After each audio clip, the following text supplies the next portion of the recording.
Hello दोस्तों, मैं आप सभी का स्वागत करता हूं अपने YouTube चैनल एक्सप्लोर नोवेल्स 2.0 में। मैं अपने चैनल पर सभी प्रकार के नोवेल्स को समराइज और एक्सप्लेन करता हूं। अध्याय 1। आयुष सिंह, पुरुष, 22 वर्षीय, अनाथ। दुर्भाग्य से 2 बच्चों को बचाने के अपने साहसी कार्य के बाद उनका निधन हो गया, जो एक कार से टकराने वाले थे। कई चर्चाओं के बाद संबंधित अधिकारियों ने उन्हें नायक और प्रांत के एक उत्कृष्ट विश्वविद्यालय छात्र के रूप में सम्मानित करने का फैसला किया। People's Daily Press. नहीं नहीं नहीं, मैं तुम सबके साथ सिंह परिवार के पास सगाई करने नहीं जा रही हूँ। काजल अग्रवाल ने अपना सिर तकिए के नीचे दबा लिया और हताशा में अपने पैरों को जोर से पटकने लगी। आयुष सिंह शहर का सबसे मशहूर आवारा है और सिंह परिवार के लिए कलंक है। वह बहुत कमजोर और मंदबुद्धि है और वह एक आम अपव्ययी है। ऐसा कोई भी व्यक्ति मेरे मंगेतर के रूप में नहीं हो सकता। काजल अग्रवाल मेडिकल एंटरप्राइजेस के चेयरमैन अनिल अग्रवाल की इकलौती संतान थी। वह न केवल बहुमुखी प्रतिभा की धनी, जानकार और पढ़ी लिखी थी, बल्कि वह गोरी और सुंदर भी थी। उसकी शक्ल सबसे सुंदर फूलों जैसी थी, मानो दुनिया की सारी अच्छाई उसमें समा गई हो। इसके अलावा वह एक बहुत ही प्रतिभाशाली रसोइया भी थी। वह बिल्कुल आदर्श प्रकार की पत्नी थी, जो स्वादिष्ट भोजन बना सकती थी, सार्वजनिक रूप से उपस्थित रह सकती थी और बिस्तर में भी उत्कृष्ट थी। इस तरह वह स्कूल में कई लड़कों की ड्रीम गर्ल थी। अचानक ये सुनना कि उसके पिता उसे आज सगाई के लिए कुख्यात आयुष सिंह के परिवार में ले जा रहे हैं, कुछ ऐसा था जिसे वह बिल्कुल भी स्वीकार नहीं कर सकती थी। अगर उसके माता पिता उसे लाड़ प्यार न करते, अपने इकलौते बच्चे को अपना सब कुछ न देते, तो उसके जैसे निकम्मे व्यक्ति को बहुत पहले ही सिंह परिवार से निकाल दिया जाता और उसे खुद की देखभाल करने के लिए मजबूर होना पड़ता। क्या उसे अपने पैसे बर्बाद करने का मौका भी मिलता जैसा उसने किया है? अपनी बेटी की बातें सुनकर बिस्तर के सामने बैठे अनिल अग्रवाल ने एक व्यंग्यात्मक मुस्कान दी।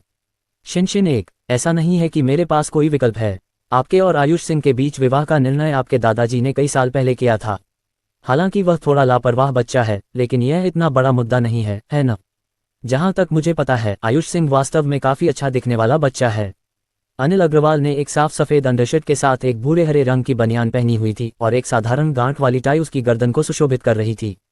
उसके होठों के ऊपर हल्की दाढ़ी थी, उसके हाथ में एक कांसे रंग का पाइप था और उसके छोटे काले बाल उसके सिर के पीछे बड़े करीने से चमक के साथ कंघी किए हुए थे।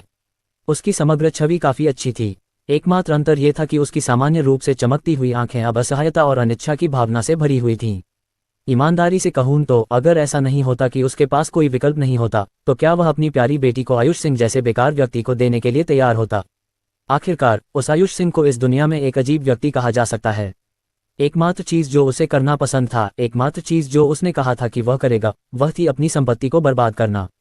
उनके सबसे मशहूर शब्द थे, मुझे खर्चीला होना चाहिए। अगर मैं पैसे बर्बाद नहीं करूंगा, तो क्या यह मेरे माता पिता की पैसे कमाने की क्षमता की बर्बादी नहीं होगी? ये कहावत तियानजिंग शहर में हर किसी की हंसी का पात्र बन गई थी।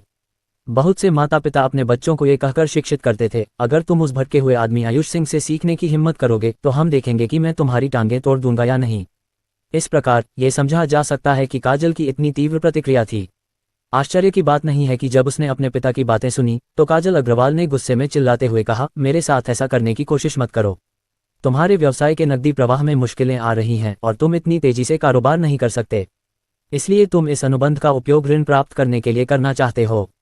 तुम्हें लगता है कि मैं यह नहीं जानता था? पिताजी, तुम जो कर रहे हो वह अपनी बेटी को बेचने जैसा है। अगर कोई और विकल्प होता तो कौन ऐसा करना चाहेगा? अनिल अग्रवाल ने असहाय होकर अपना सिर हिलाया।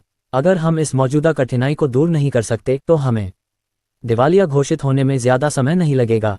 शिनशिन, मैं भी नहीं चाहता। तो तुम अपनी बेटी को बेचने का फैसला करते हो? काजल अग्रवाल ने रोते हुए कहा। वह आदमी बहुत ही खर्चीला है। तो क्या हुआ अगर तुम लोन लेने में कामयाब हो गए? जब हम भविष्य में शादी करेंगे, तो चाहे हमारी संपत्ति कितनी भी बड़ी क्यों न हो, हमारा सारा पैसा बर्बाद हो जाएगा। ये केवल समय की बात है। सिसकना। ठीक है, ये बात तो समझ में आती है। सोचते हुए अनिल अग्रवाल ने भौहें सिकोड़ लीं। अचानक उसकी आंखें चमक उठीं।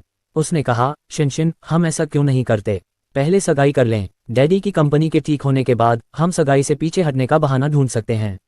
इस बार समस्या इसलिए आई क्योंकि शोध की लागत हमारी अपेक्षा से ज्यादा थी। एक बार जब हमारे वित्त में सुधार हो जाएगा और परियोजना सफल हो जाएगी, तो यह एक महत्वपूर्ण घटना होगी। जब सब कुछ ठीक हो जाएगा, तो हम सगाई से पीछे हटने का बहाना सोच सकते हैं। उस समय मुझे नहीं लगता कि उनका परिवार इस बारे में ज्यादा कुछ कह पाएगा, है न? काजल अग्रवाल ने रोते हुए कहा। सगाई करना आसान है, लेकिन सगाई रद्द करना आसान नहीं है। आखिरकार उनका परिवार दुनिया की शीर्ष 500 कंपनियों में से एक है, तो चीजें इतनी आसानी से कैसे हो सकती हैं? ये तो मानना ही पड़ेगा कि काजल बहुत बुद्धिमान लड़की थी। वह अच्छी तरह जानती थी कि उसकी शक्ल और प्रतिभा विपरीत लिंग के लोगों को कैसे आकर्षित करेगी। अगर उसके परिवार का व्यवसाय चौपट हो गया तो उसका भाग्य भी निश्चित रूप से अच्छा नहीं होगा। दुनिया ऐसी ही है, ताकतवर लोग कमजोरों पर हमला करते हैं। जब कोई सत्ता में होता है तो कोई भी उसे छूने की हिम्मत नहीं करता, लेकिन एक बार जब वह गिर जाता है तो उसे और भी नीचे धकेलने के लिए कई लोग इंतजार कर रहे होते हैं। इसका एक उदाहरण लियू परिवार का युवा मास्टर है, जो स्कूल में उसे परेशान करता रहता था। थोड़ा और रोने के बाद, ये जानते हुए कि यही एकमात्र विकल्प बचा था, वह अनिच्छा से बिस्तर से उठी। तो मैं इसे आजमा कर देखूंगी।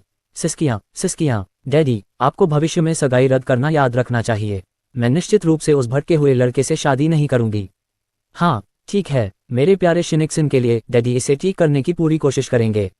अनिल अग्रवाल ने आह भरी और काजल अग्रवाल के कंधे पर थपथपाया। शिनिक्सन, अब जाने का समय हो गया है। ...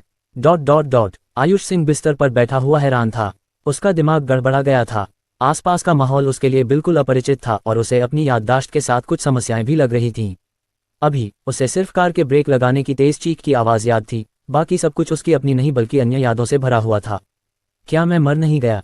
ये जगह कहाँ है? अपने पीले और दुबले हाथों को देखते हुए आयुष सिंह ने सोचा, यह मेरा शरीर नहीं है, नहीं यह वह जगह है जहाँ मैं रहता हूँ। फिर दुनिया में ये जगह कहाँ है? उसने अपने आसपास के माहौल को देखा और सोचा, अब मेरी सबसे बड़ी चिंता वर्तमान स्थिति को समझना है। पहला, क्या मैं वास्तव में मर चुका हूँ या जीवित हूँ? दूसरा, ये जगह कहाँ है और मैं कौन हूँ? तीसरा, मुझे आगे क्या करना चाहिए? आइए पहले बिंदु 1 पर नजर डालें। आयुष सिंह ने अपने बाएं हाथ की पीठ पर त्वचा का एक छोटा सा हिस्सा चुटकी से दबाया और उसे रगड़ा। इससे दर्द हुआ। मैं दर्द महसूस कर सकता हूँ, जिसका मतलब है कि मैं अभी भी जीवित हूँ। फिर उसने अपने चेहरे, गर्दन, कान और सिर को अच्छी तरह से महसूस किया। ये स्पष्ट रूप से मेरा अपना शरीर नहीं है, लेकिन यह अभी भी एक मानव शरीर है। तो क्या इसका मतलब यह है कि मेरी वर्तमान स्थिति किसी उपन्यास से बाहर की चीज हो सकती है, पुनर्जन्म? तो अगले अंक के लिए ये जगह कहाँ है और मेरी पहचान क्या है? आयुष सिंह ने फिर से आसपास के माहौल को देखा। ये कंक्रीट और धातु से बना एक कमरा था। दीवारें शुद्ध सफेद थीं और उनमें कई आधुनिक दिखने वाले घरेलू उपकरण थे। कमरे के कोने में एक 30 इंच का LCD मॉनिटर भी था। यह एक आधुनिक दुनिया है, इसमें कोई संदेह नहीं है, लेकिन मैंने दीवारों पर इन पोस्टरों पर मशहूर हस्तियों को कभी नहीं देखा है। और यहाँ तक कि ये खिलौने की मूर्तियाँ भी ऐसे पात्रों की हैं जिन्हें मैंने पहले कभी नहीं देखा। उस स्थिति में ये दुनिया उन वैकल्पिक ब्रह्मांडों में से एक होनी चाहिए जिनके बारे में किंवदंतियों में बताया गया है। आसपास कोई नहीं था। आयुष सिंह सावधानी से खड़ा हुआ और गहरी सांस ली। ये शरीर वाकई कमजोर है, ये बांस के खंभे जितना पतला है। मुझे आश्चर्य है कि क्या मैं अचानक गिरकर मर जाऊंगा। आयुष सिंह ने कंप्यूटर चालू किया और बेतरतीब ढंग से कुछ वेबसाइट खोली। प्रदर्शित सामग्री उनकी दुनिया में पहले की तुलना में बहुत अलग थी, लेकिन इससे कम से कम कुछ चीज़ों को सुनिश्चित करने में मदद मिली। एक, इस दुनिया में या बल्कि इस देश में भाषा अभी भी मंदारिन है। 2, ये वास्तव में एक वैकल्पिक ब्रह्मांड है। यहाँ की कई चीज़ें पिछली दुनिया से अलग हैं, लेकिन अंतर बहुत बड़ा नहीं है। 3, इस दुनिया में सुपरमैन जैसे अलौकिक प्राणी नहीं हैं। यह अभी भी एक विज्ञान और प्रौद्योगिकी आधारित दुनिया है, इसलिए मार्शल आर्ट या जादू जैसी चीज़ों में प्रशिक्षण के लिए बहुत अधिक प्रयास करने की आवश्यकता नहीं है। इस जानकारी को सुनिश्चित करने के बाद आयुष सिंह की अगली प्राथमिकता अपनी पहचान की पुष्टि करना था। लेकिन पूरे कमरे में तलाशी लेने के बाद भी उसे अपनी पहचान की पुष्टि करने वाली कोई चीज़ नहीं मिली। यह अजीब है। इस शव को देखकर लगता है कि मेरी उम्र इतनी नहीं होनी चाहिए। मैं शायद सिर्फ 17 या 18 साल का हूँ। इस उम्र में मुझे पहले ही पहचान पत्र के लिए पंजीकरण करा लेना चाहिए था, लेकिन शायद यह मुझे अभी तक नहीं भेजा गया है। आखिरकार ये दूसरी दुनिया है, इसलिए अगर कुछ मामूली अंतर है तो ये सामान्य है। जैसे ही वह इन सब के बारे में सोच रहा था, उसके दिमाग में अचानक से बहुत सी बेतरतीब जानकारी का प्रवाह हुआ। इससे उसके दिमाग में बहुत दर्द हुआ और वह फर्श पर बैठ गया। जब दर्द थोड़ा कम हुआ तो उसके दिमाग में एक भावहीन धातु जैसी आवाज़ गूंजी। ग्रेट प्रोडिगल सिस्टम को एक होस्ट मिल गया है। बाइंडिंग जारी है, कृपया एक क्षण प्रतीक्षा करें। ग्रेट प्रोडिगल सिस्टम बाइंडिंग सफल रही। वर्तमान स्तर 1। जब सिस्टम की आवाज़ इस बिंदु पर पहुंची तो आयुष के दिमाग में तुरंत एक छोटी सी आकृति उभरी। देखने में तो यह आकृति वही होनी चाहिए थी, लेकिन उसने छोटी सी आकृति के दाईं ओर कुछ शब्दों का समूह देखा। मेजबान का नाम आयुष सिंह। ताकत 36, गति 41, सजगता 52, स्वास्थ्य 39, यौन क्षमता 32। नोट, एक सामान्य व्यक्ति के व्यक्तिगत आंकड़े 100 विशेषता बिंदुओं पर सेट हैं। आयुष सिंह ने आश्चर्य से देखा। बढ़िया प्रोडिगल सिस्टम, क्या ये सच है? ताकत 36, क्या ये शारीरिक रूप से कमजोर होने के बराबर नहीं है? गति 41, ये वास्तव में बहुत धीमी है। रिफ्लेक्स 52, क्या ये प्रतिक्रिया समय थोड़ा ज्यादा नहीं है? स्वास्थ्य 39, इस दर पर मैं किसी भी समय मर सकता हूँ। रुको, मेरी यौन क्षमता 32 है। क्या बकवास है, ये निश्चित रूप से सबसे अस्वीकार्य है। बिना किसी देरी के आयुष सिंह ने अपनी पैंट खोली और उसे देखा। जब उसने इसे देखा तो उसके दिल में कोसों की एक श्रृंखला दौड़ गई। ये चीज़ जो मेरी छोटी उंगली के आधे हिस्से जितनी छोटी दिखती है, क्या यह मेरा लिंग है? एक आदमी किसी भी चीज़ में बेकार हो सकता है, सिवाय इसके। आयुष सिंह के चेहरे पर आंसू बहने लगे। मैं दीवार से टकराकर खुद को मार सकता हूँ ताकि देख सकूं कि मैं फिर से दूसरे आयाम में जा सकता हूँ या नहीं। सौभाग्य से स्वर्ग ने उसके लिए सभी दरवाजे बंद नहीं किए। जैसे ही आयुष सिंह खुद को मारने की हद तक दुखी था, सिस्टम की धातु की आवाज फिर से आई। स्पष्टीकरण, मेजबान द्वारा बर्बाद किए गए प्रत्येक 100,000 युआन दो के लिए एक विशेषता बिंदु अर्जित किया जाएगा। एक बार जब मेजबान सभी व्यक्तिगत आंकड़ों में सामान्य स्तर पर पहुंच जाता है तो ग्रेट प्रोडिगल सिस्टम को एक अपग्रेड प्राप्त होगा। उसके बाद नए आइटम जोड़े जाएंगे। कृपया इसका इंतजार करें। विशेषता अंक अर्जित किए जा सकते हैं। इस समय अपने विशेषता अंक बढ़ाने में सक्षम होने से बेहतर कुछ भी नहीं हो सकता। आयुष सिंह का चेहरा चमक उठा। क्या मैं वास्तव में बर्बाद करके विशेषता अंक अर्जित कर सकता हूं और सामान्य बन सकता हूं? हाँ, आप कर सकते हैं। हालांकि सिस्टम की आवाज हमेशा की तरह ठंडी थी, लेकिन इस समय यह उसके कानों को स्वर्गीय लग रही थी। आयुष सिंह इतना उत्साहित था कि वह खुशी से उछल पड़ा। मैं बर्बाद करना चाहता हूँ। मैं खर्च करना चाहता हूँ। तो कृपया पहला मिशन स्वीकार करें, पहली बार बर्बाद करना। मिशन की आवश्यकता, आज आधी रात से पहले कम से कम 100,000 युआन बर्बाद करें। मिशन इनाम, एक विशेषता बिंदु। विफलता के लिए सजा, मेजबान से यादृच्छिक रूप से 5 विशेषता अंक घटाएं। वर्तमान अपव्यय मूल्य 0। ग्रेट प्रोडिगल सिस्टम के शब्दों को सुनकर आयुष सिंह को तुरंत पसीना आ गया। आधी रात से पहले 100,000 युआन बर्बाद करना। क्या बात है, अभी तो रात के 8 बज चुके हैं। सिर्फ 4 घंटे बचे हैं। यह नहीं चलेगा, मुझे वहां जाना है। मुझे बर्बाद करना है। अचानक जैसे ही ये विचार उसके दिमाग में आए, उसके कमरे का दरवाजा हल्के से खुला। 40 साल की एक नौकरानी ने थोड़ा झुककर नर्म लहजे में कहा, युवा मास्टर सिंह, मास्टर और मैडम आपको बुला रहे हैं। कृपया मेरे साथ आइए। अध्याय 2, मास्टर और मैडम। ये सुनकर आयुष सिंह का दिल धड़क उठा। उसने सोचा, वे इस शरीर के जैविक माता पिता होंगे। फिर मुझे उनके प्रति किस तरह की भावनाएं रखनी चाहिए? आयुष सिंह को हिचकिचाहट के लिए दोषी नहीं ठहराया जा सकता। वह अपनी पिछली दुनिया में अनाथ था। छोटी उम्र में ही उसके माता पिता एक दुर्घटना में मारे गए थे।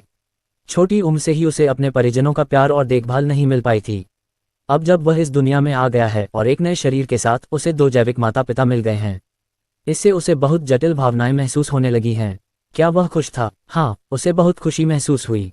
आखिरकार अपने माता पिता को अपना कहना कुछ ऐसा था जिसके बारे में वह अतीत में केवल सपने ही देख पाया था। हालांकि ये केवल खुशी ही नहीं थी जो वह अभी महसूस कर रहा था, इसमें परेशानी की भावना भी थी। आखिरकार वह अपने नए माता पिता से अपरिचित था। वह उनके नाम या इस शरीर के मूल मालिक के प्रति उनके रवैये को नहीं जानता था।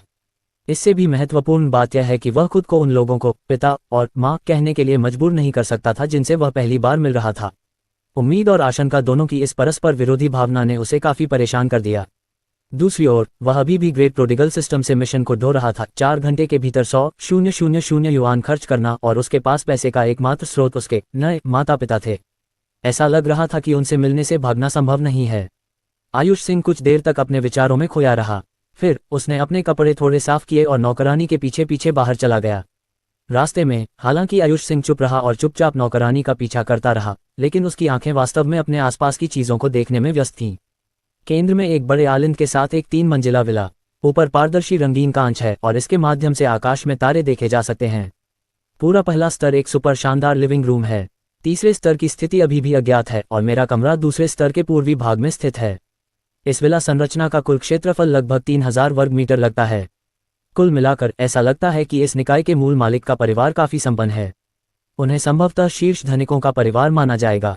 ये निश्चित रूप से अच्छी खबर थी, क्योंकि इसका मतलब था कि आयुष सिंह के पास धन का एक बुनियादी स्रोत था जिससे उसके विशेषता अंक बढ़ाए जा सकते थे।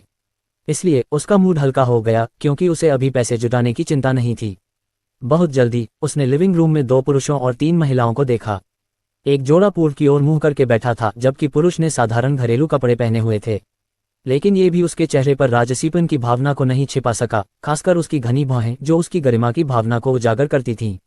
उसके बगल में बैठी महिला ने हल्के बैंगनी रंग की नाइट ड्रेस पहनी हुई थी और वह आराम से उस पर आराम कर रही थी।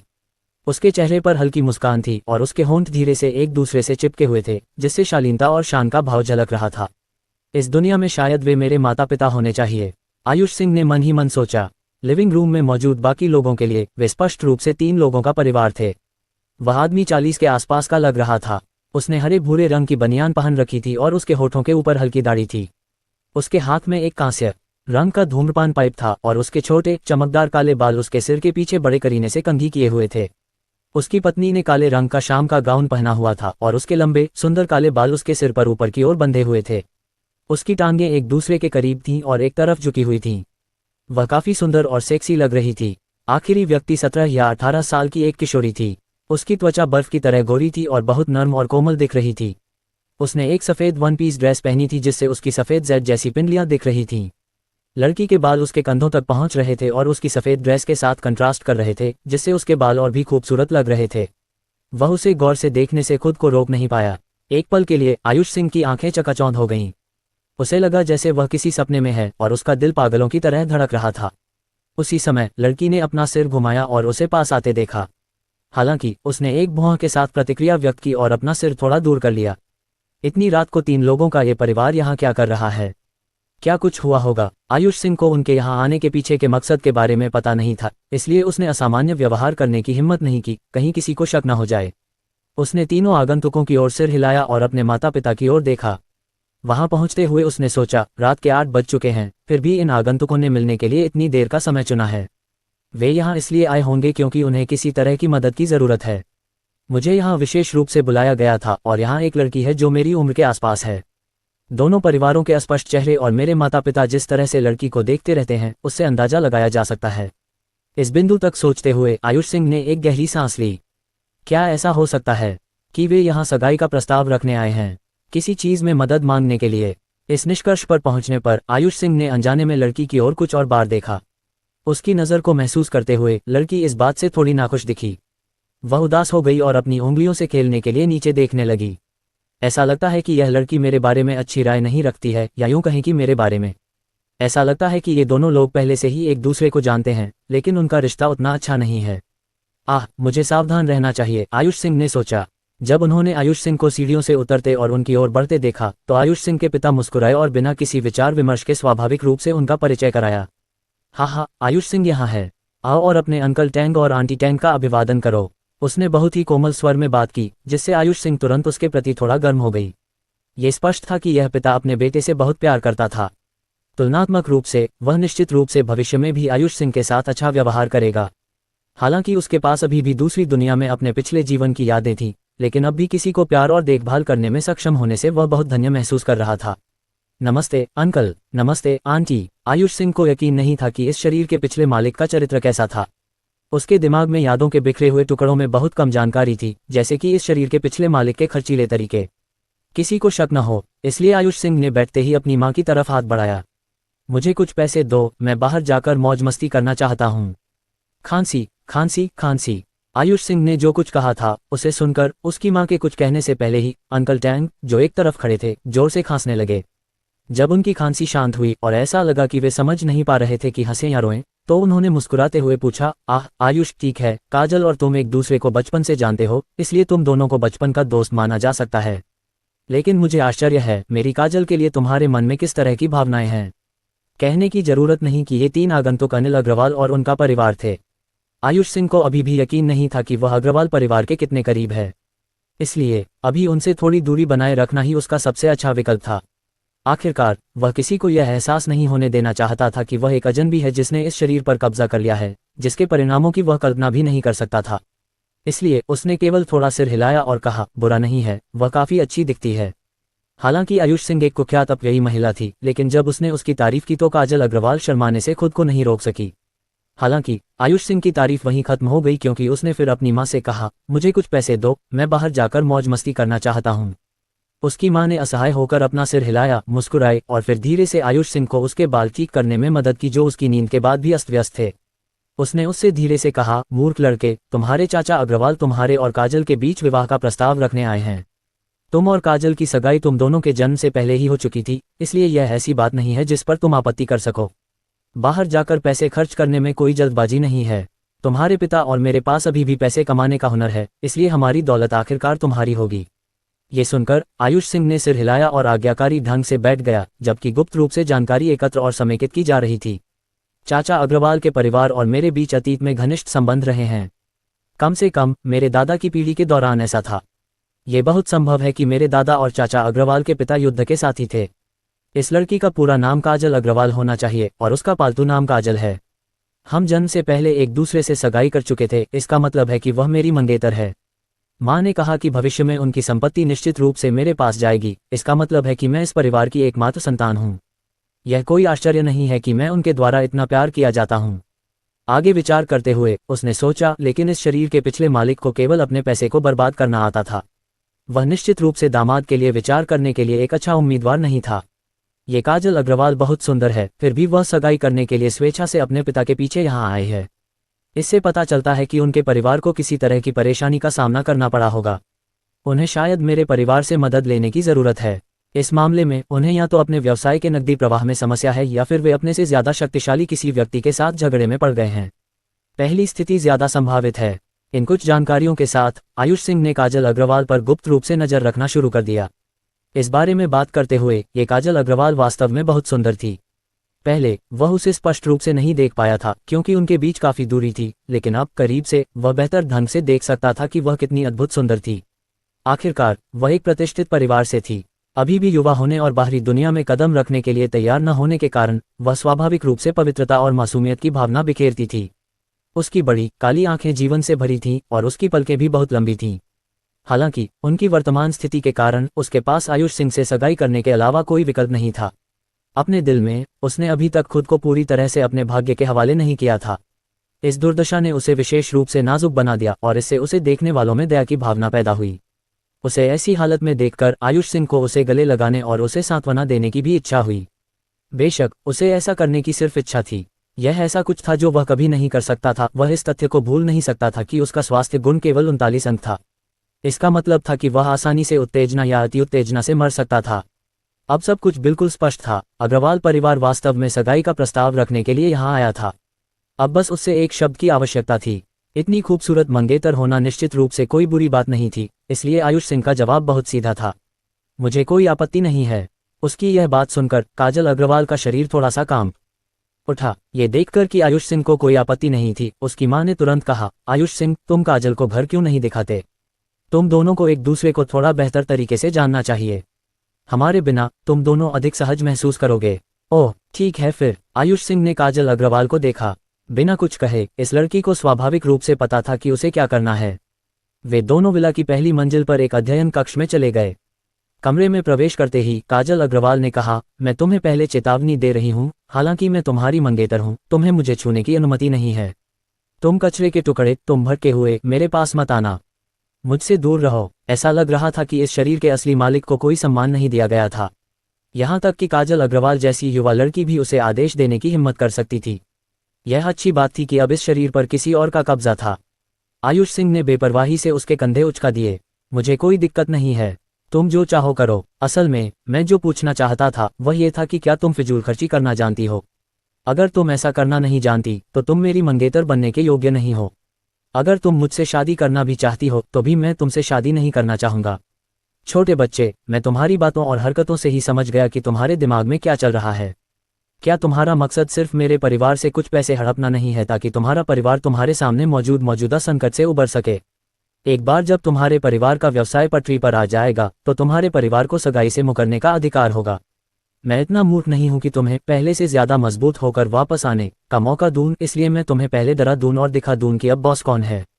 तो क्या हुआ अगर तुम खूबसूरत और प्रतिभाशाली हो? मुझे एक ऐसी महिला की जरूरत है जो मेरे साथ खर्च कर सके।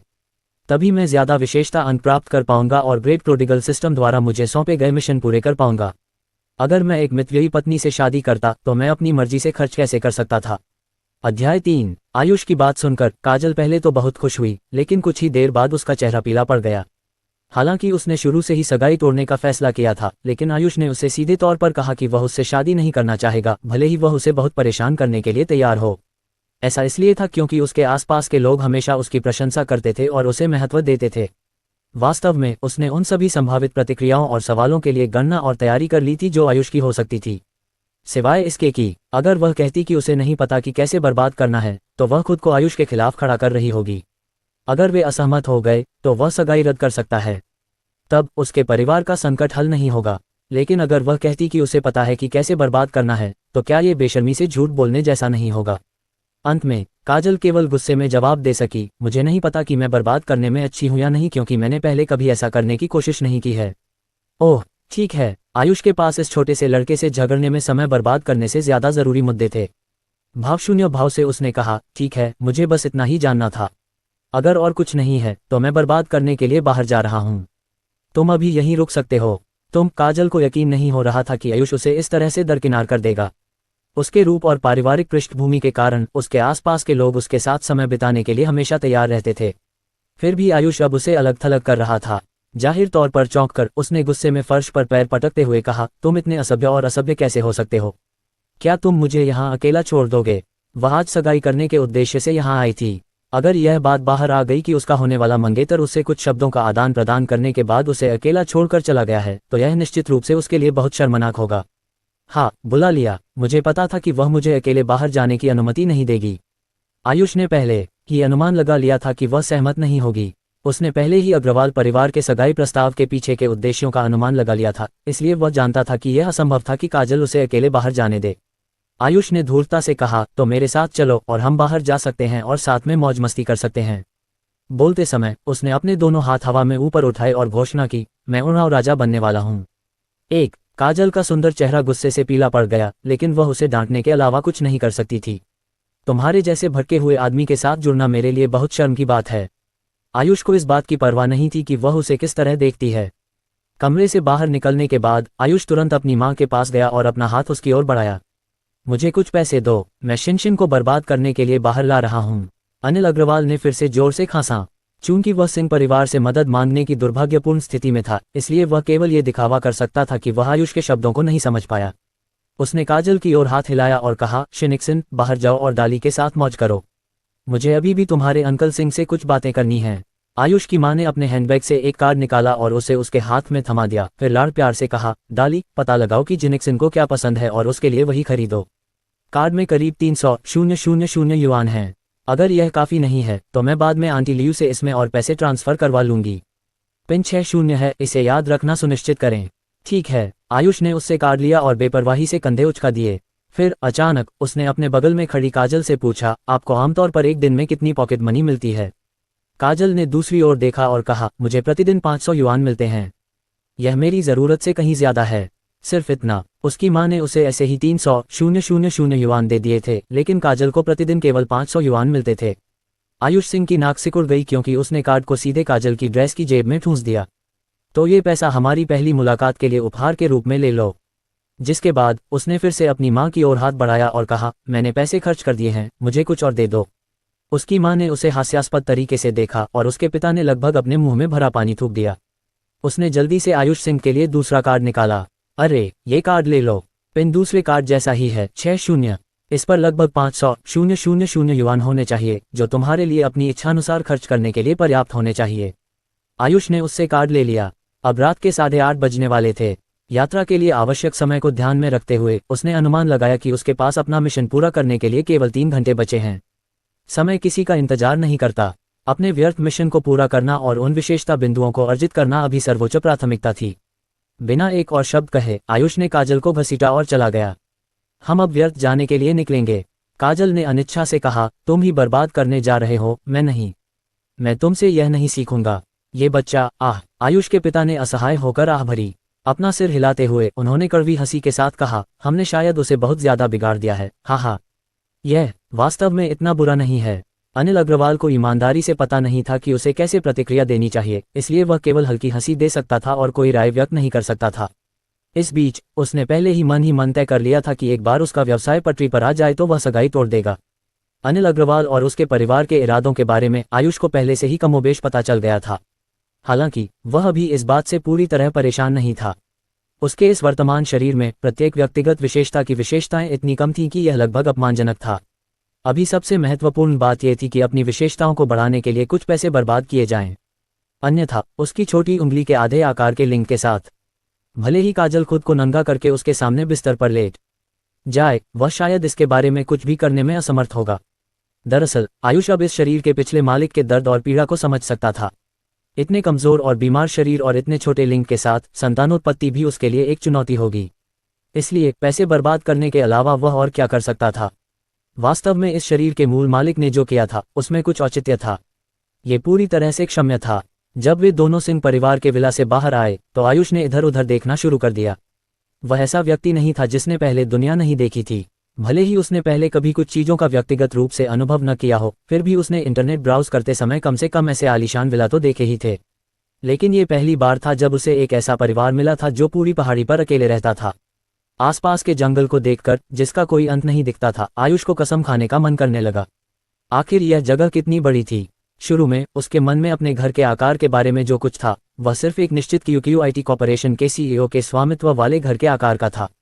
इतनी संपत्ति उसके लिए पहले से ही आराम से रहने के लिए पर्याप्त थी। लेकिन उसके मन में जो छवि थी वह उसके सामने जो कुछ भी देख रही थी उसकी तुलना में पूरी तरह से फीकी थी। यहाँ तक कि उसकी पिछली दुनिया में अरबों की कीमत वाले विला भी इस दुनिया के सामने कुछ भी नहीं लग रहे थे। हालांकि यहाँ की ज़मीन का मूल्यांकन शायद उसकी पिछली दुनिया में बीजिंग या शंघाई के मुकाबले अतुलनीय था, लेकिन जो कुछ वह जानता था उससे आयुष सिंह को अभी भी यह एहसास हो सकता था कि उसका परिवार कितना अमीर था। एक बात तो यह है कि विला के चारों ओर खुला मैदान कम से कम 2 फुटबॉल मैदानों के आकार का था। अकेले ये पहले से ही बहुत ज़्यादा पैसे का मूल्य होगा। बीच में 15 मीटर चौड़ी एक सड़क थी जो पहाड़ी के तल पर मुख्य सड़क से जुड़ती थी। कीमती जिंदगों के पेड़ जो असामान्य रूप से ऊंचे और हरे भरे थे सड़क की पूरी लंबाई के साथ पंक्तिबद्ध थे। इन पेड़ों के बारे में वे उतने सरल नहीं थे जितने वे दिखते थे। उनमें से सभी की उम्र कम से कम कई 100 साल होनी चाहिए। पेड़ों को नज़रअंदाज करें तो सिर्फ परिवहन लागत ही पहले से ही बहुत महंगी थी। इसके अलावा उनमें से ज़्यादातर एक औसत वयस्क इंसान की चौड़ाई जितनी मोटी थी, इसलिए कोई केवल आश्चर्य कर सकता था कि इतनी साफ सुथरी और सुसंगत व्यवस्था कैसे हासिल की गई थी। इतना ही नहीं, जब आयुष काजल को अपने साथ लेकर आया और एक अज्ञात ब्रांड की लिमोजिन लेकर पहाड़ी के नीचे गया तो उसने गेट के बाहर 2 रक्तलाल जेड शेर की मूर्तियां देखीं।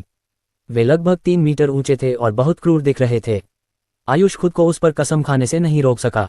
उसने अपनी पिछली दुनिया में इतनी बड़ी मूर्ति केवल तभी देखी थी जब वह छुट्टियों में बीजिंग गया था और उसने एक निश्चित देश के बैंक के सामने के दरवाजे के बाहर कुछ ऐसा ही देखा था। लेकिन वह मूर्ति केवल पत्थर से बनी थी और इन 2 जेड मूर्तियों से बिल्कुल भी तुलना नहीं की जा सकती थी। इन सभी अवलोकनों से आयुष को अब पूरी तरह से पता चल गया था कि उसके परिवार की कुल संपत्ति कितनी बड़ी है। यह ऐसी बात थी जो उसके जैसे देहाती व्यक्ति के लिए पूरी तरह अकल्पनीय थी। इस दौरान अपने परिवार की समृद्धि से आश्चर्यचकित होने के अलावा आयुष की काजल के बारे में राय में भी थोड़ा सुधार हुआ। उसके बगल में बैठे हुए आयुष को अपने आसपास एक मीठी ऑर्किड जैसी खुशबू आ रही थी। यह इतनी सुगंधित थी कि वह वास्तव में इसे और अधिक सांसों में लेना चाहता था। बेशक यह मुख्य कारण नहीं था कि आयुष की काजल के बारे में राय सुधर गई थी। असली कारण यह था कि काजल ने आयुष की संपत्ति के लिए कोई लालसा नहीं दिखाई थी, भले ही वह बहुत बड़ी थी। वह बिल्कुल लिली की तरह थी, हल्की और खुशबूदार, लेकिन बहुत ज्यादा तीखी नहीं। उसकी आंखों में शुरू में शायद आश्चर्य और ईर्ष्या के कुछ संकेत दिखे होंगे, लेकिन वह बहुत जल्दी उदासीनता में बदल गया था। वह न तो कुछ बोल रही थी, न ही कुछ कर रही थी, वह बस अपना सिर झुकाए किसी बात पर विचार कर रही थी। जब वह शांत हो गया तो आयुष ने अचानक पूछा, मैं तुम्हारे लिए प्रावधान क्यों नहीं करता? 2 आमतौर पर रखेल रखने को संदर्भित करता है। भाड़ में जाओ, निश्चित रूप से तुम मुझसे बेहतर जानते हो कि तुम किस तरह के व्यक्ति हो, है न? काजल ने आयुष की ओर देखा, फिर बैंक कार्ड निकाला और उसे कार की सीट पर फेंक दिया। अपना कार्ड वापस ले लो। मैं तुम्हारा गंदा पैसा किसी भी तरह से नहीं लूंगा। बैंक कार्ड निर्दोष है तो तुम इस पर अपना गुस्सा क्यों निकाल रहे हो? इसे वापस ले लो और इसे ठीक से संभाल कर रखो। आयुष ने अपने दांत दिखाते हुए मुस्कुराया। अगर तुम ये पैसे नहीं लोगे तो मैं हमारी सगाई रद्द कर दूंगा। ये धमकी वाकई जानलेवा थी और आयुष को विश्वास नहीं था कि काजल उसका विरोध करने की हिम्मत करेगी। हैरानी की बात नहीं कि काजल की आंखों में आंसू भर आए और वह लगभग रो पड़ी। दुखी होकर उसने कहा, तुम्हें सिर्फ मुझे धमकाना आता है। हालांकि उसने ऐसा कहा, फिर भी उसने आखिरकार कार्ड वापस ले लिया। तुम स्वर्ग से तुम्हारे लिए आई किसी चीज को भी ठुकरा रहे हो, इसलिए मुझे सच में आश्चर्य है कि तुम्हारे दिमाग में क्या चल रहा है। तुम्हें मुफ्त पैसे भी नहीं चाहिए। हालांकि आयुष सिंह अपने शब्दों में कठोर था, लेकिन वह अंदर से बहुत परेशान महसूस कर रहा था। इस बिंदु पर भी वह अभी भी निश्चित नहीं था कि उसके और काजल के बीच के रिश्ते को कैसे संभालना है। वह भी कुछ समय पहले ही इस दुनिया में आया था, इसलिए अपनी सुरक्षा सुनिश्चित करना अभी उसकी सबसे बड़ी चिंता थी। उसे किसी भी तरह के संदेह को बढ़ाने से बचने की पूरी कोशिश करनी थी, इसलिए अब सबसे अच्छा विकल्प केवल उन गतिविधियों में शामिल होना था जिनके बारे में उसे यकीन था।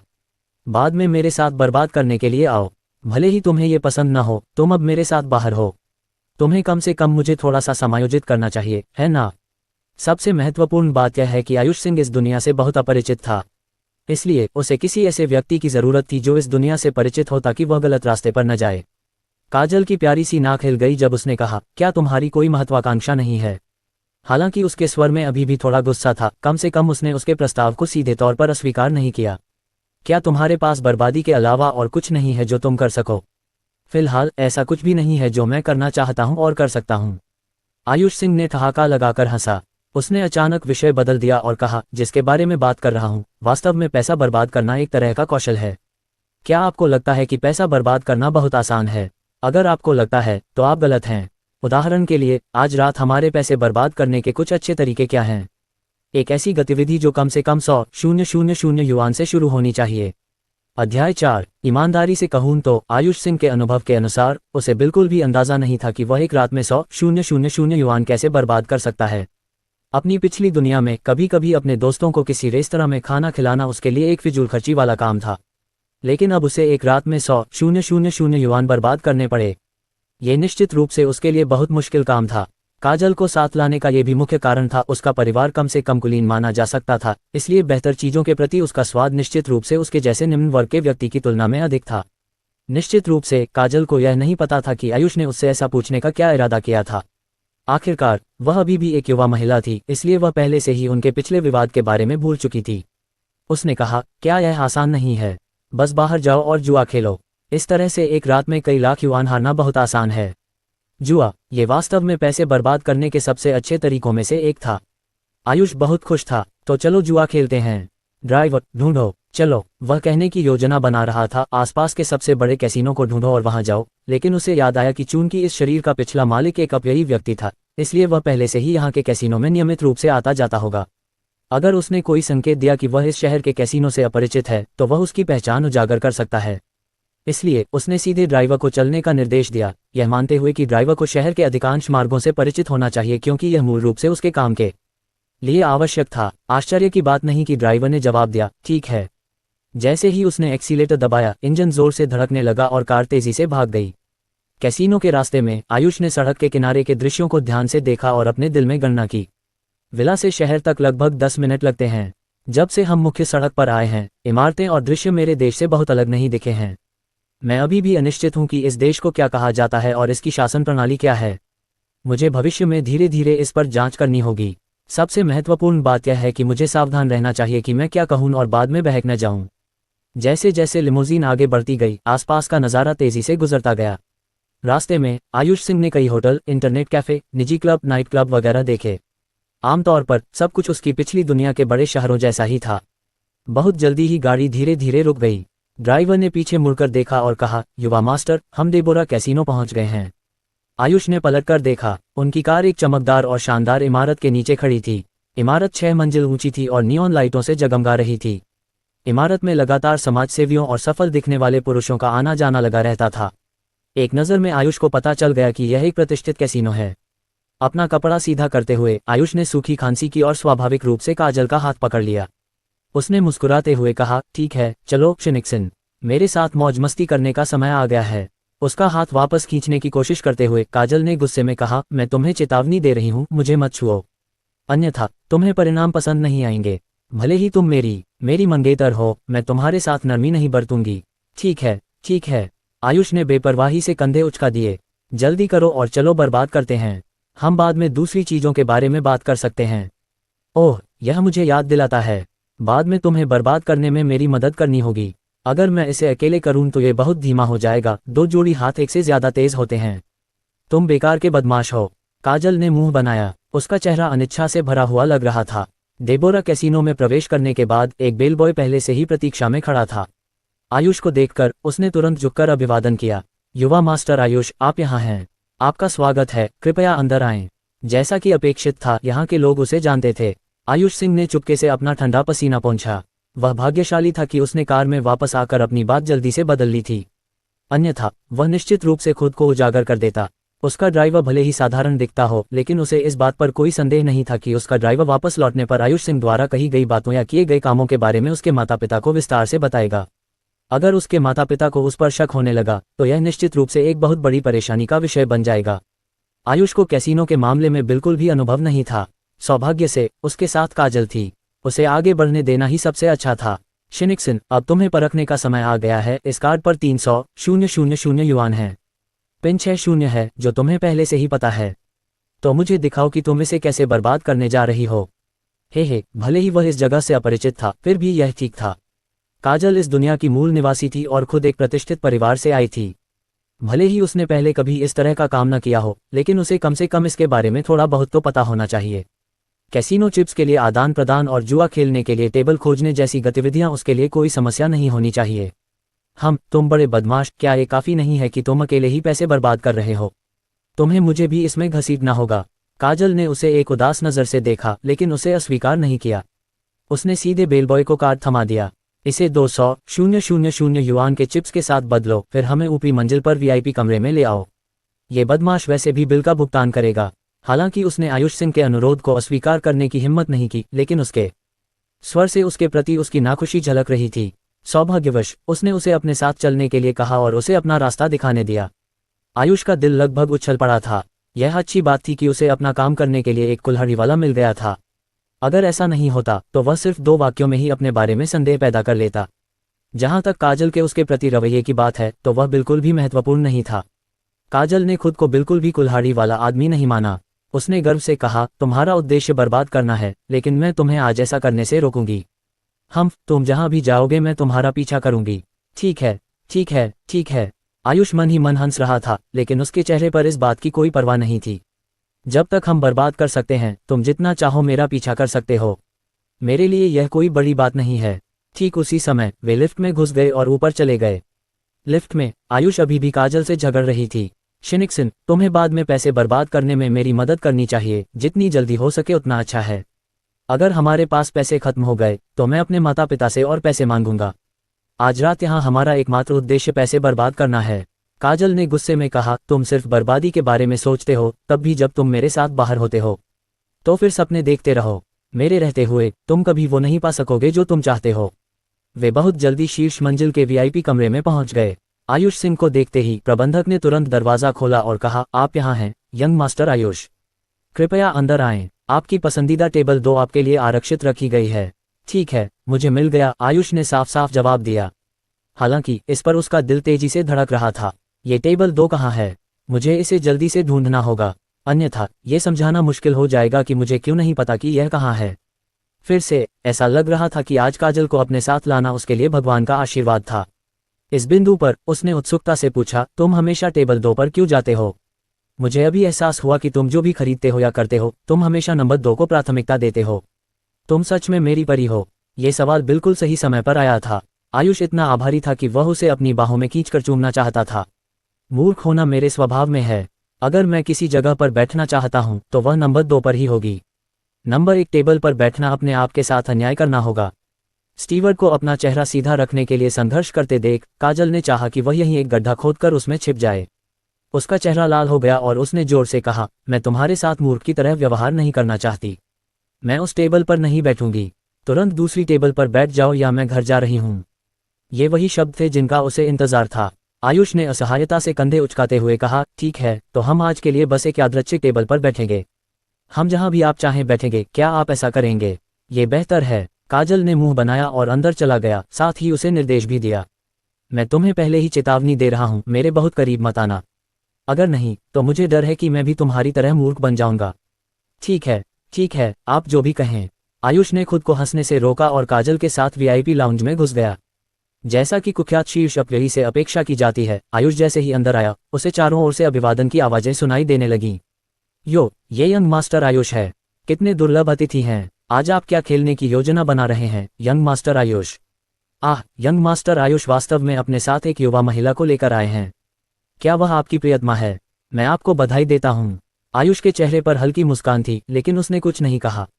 अगर कोई उसका अभिवादन करता तो वह बस विनम्रता से मुस्कुराता और उनके बीच थोड़ी दूरी बनाए रखता।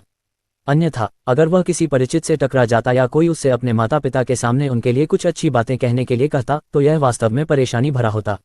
बहुत जल्दी उन्हें खाली सीटों वाली एक टेबल मिल गई। आयुष ने टेबल के गेम प्ले पर एक त्वरित नजर आयुष और अनुमान लगाया कि यह एक पोकर टेबल 2 है। यह अच्छा लग रहा था। वह निश्चित रूप से इसे खेलकर बहुत जल्दी पैसा खो सकता था। 100,000 युआन बर्बाद करने का मिशन तब इस खेल पर निर्भर होना चाहिए। काजल बैठ गई जबकि आयुष ने उसके बगल में एक छोटा स्टूल खींच लिया और बैठ गई। इस हरकत ने उनके आसपास के अन्य जुआरियों को गंभीर रूप से आश्चर्यचकित कर दिया। इसने उन्हें उसकी असली पहचान का अनुमान लगाने की कोशिश करने पर मजबूर कर दिया। हालांकि उनमें से कोई भी अनुमान नहीं लगा सका कि वह कौन थी। आखिरकार भले ही अग्रवाल परिवार सिंह परिवार के साथ काफी करीब था, लेकिन इन दिनों उनकी स्थिति सिंह परिवार के बराबर नहीं थी। आयुष को जानने वालों की तुलना में काजल को जानने वाले बहुत कम लोग थे। स्टीवर्ड ने तुरंत ही 200,000 युआन के जुए के चिप्स उनके पास लाकर रख दिए, जिन्हें उन्होंने पहले ही बदल लिया था। चिप्स को एक बहुत बड़ी प्लेट में रखा गया था, जिसे स्टीवर्ड ने सावधानी से काजल के सामने टेबल पर रख दिया। फिर खेल शुरू हुआ। बैंकर ने कार्ड बांटे। सभी का पहला कार्ड उल्टा बांटा गया और दूसरा कार्ड उल्टा बांटा गया। काजल का खुला कार्ड हुकुम का 10 था। अन्य खिलाड़ियों के खुले कार्ड उसके कार्ड से छोटे से लेकर बड़े मूल्य के थे। 2 खिलाड़ियों के पास अधिक मूल्य के कार्ड थे, जिनमें से एक क्लब का जैक था और दूसरा हीरे का राजा था। फिर उन्होंने अपना दांव लगाना शुरू कर दिया।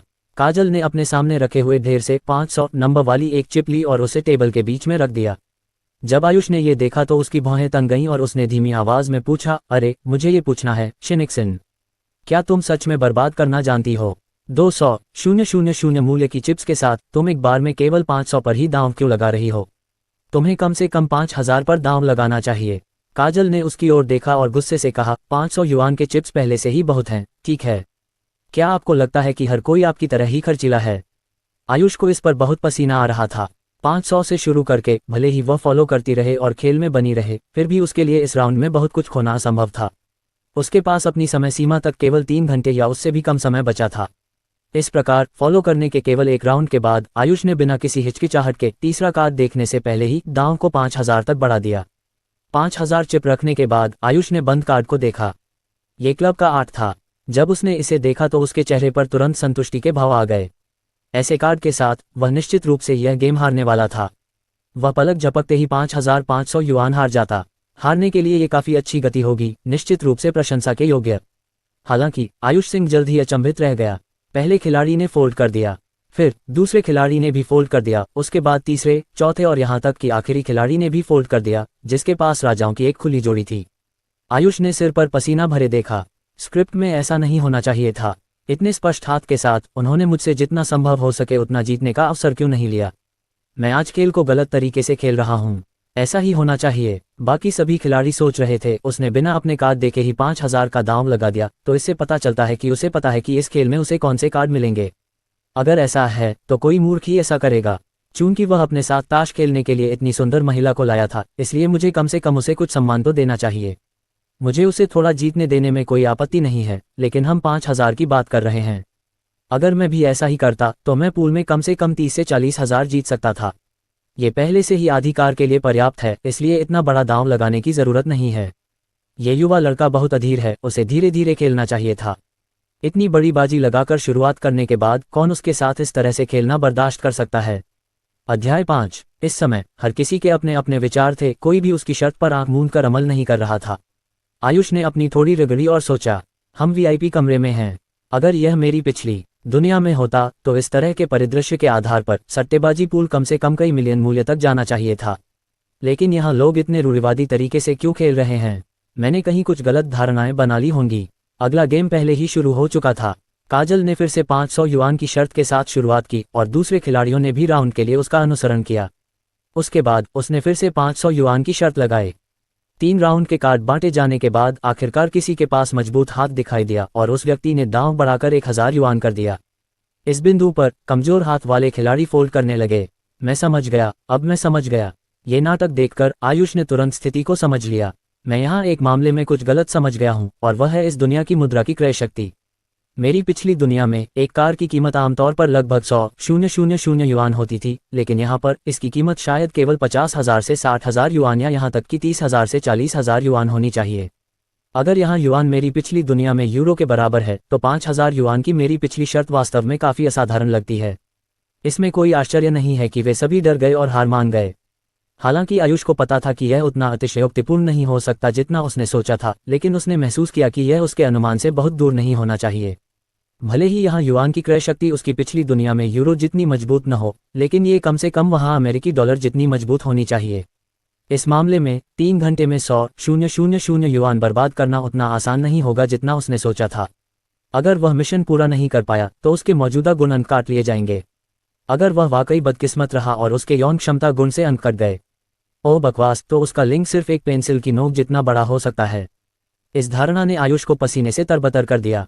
यह एक ऐसा मामला था जो उसके जीवन भर की खुशियों को प्रभावित करेगा, इसलिए वह लापरवाह नहीं हो सकता था। तुरंत उसने काजल के हाथ में मौजूद कार्डों को ध्यान से देखा, जो खुले इक्कों की एक जोड़ी और एक और उल्टा कार्ड था।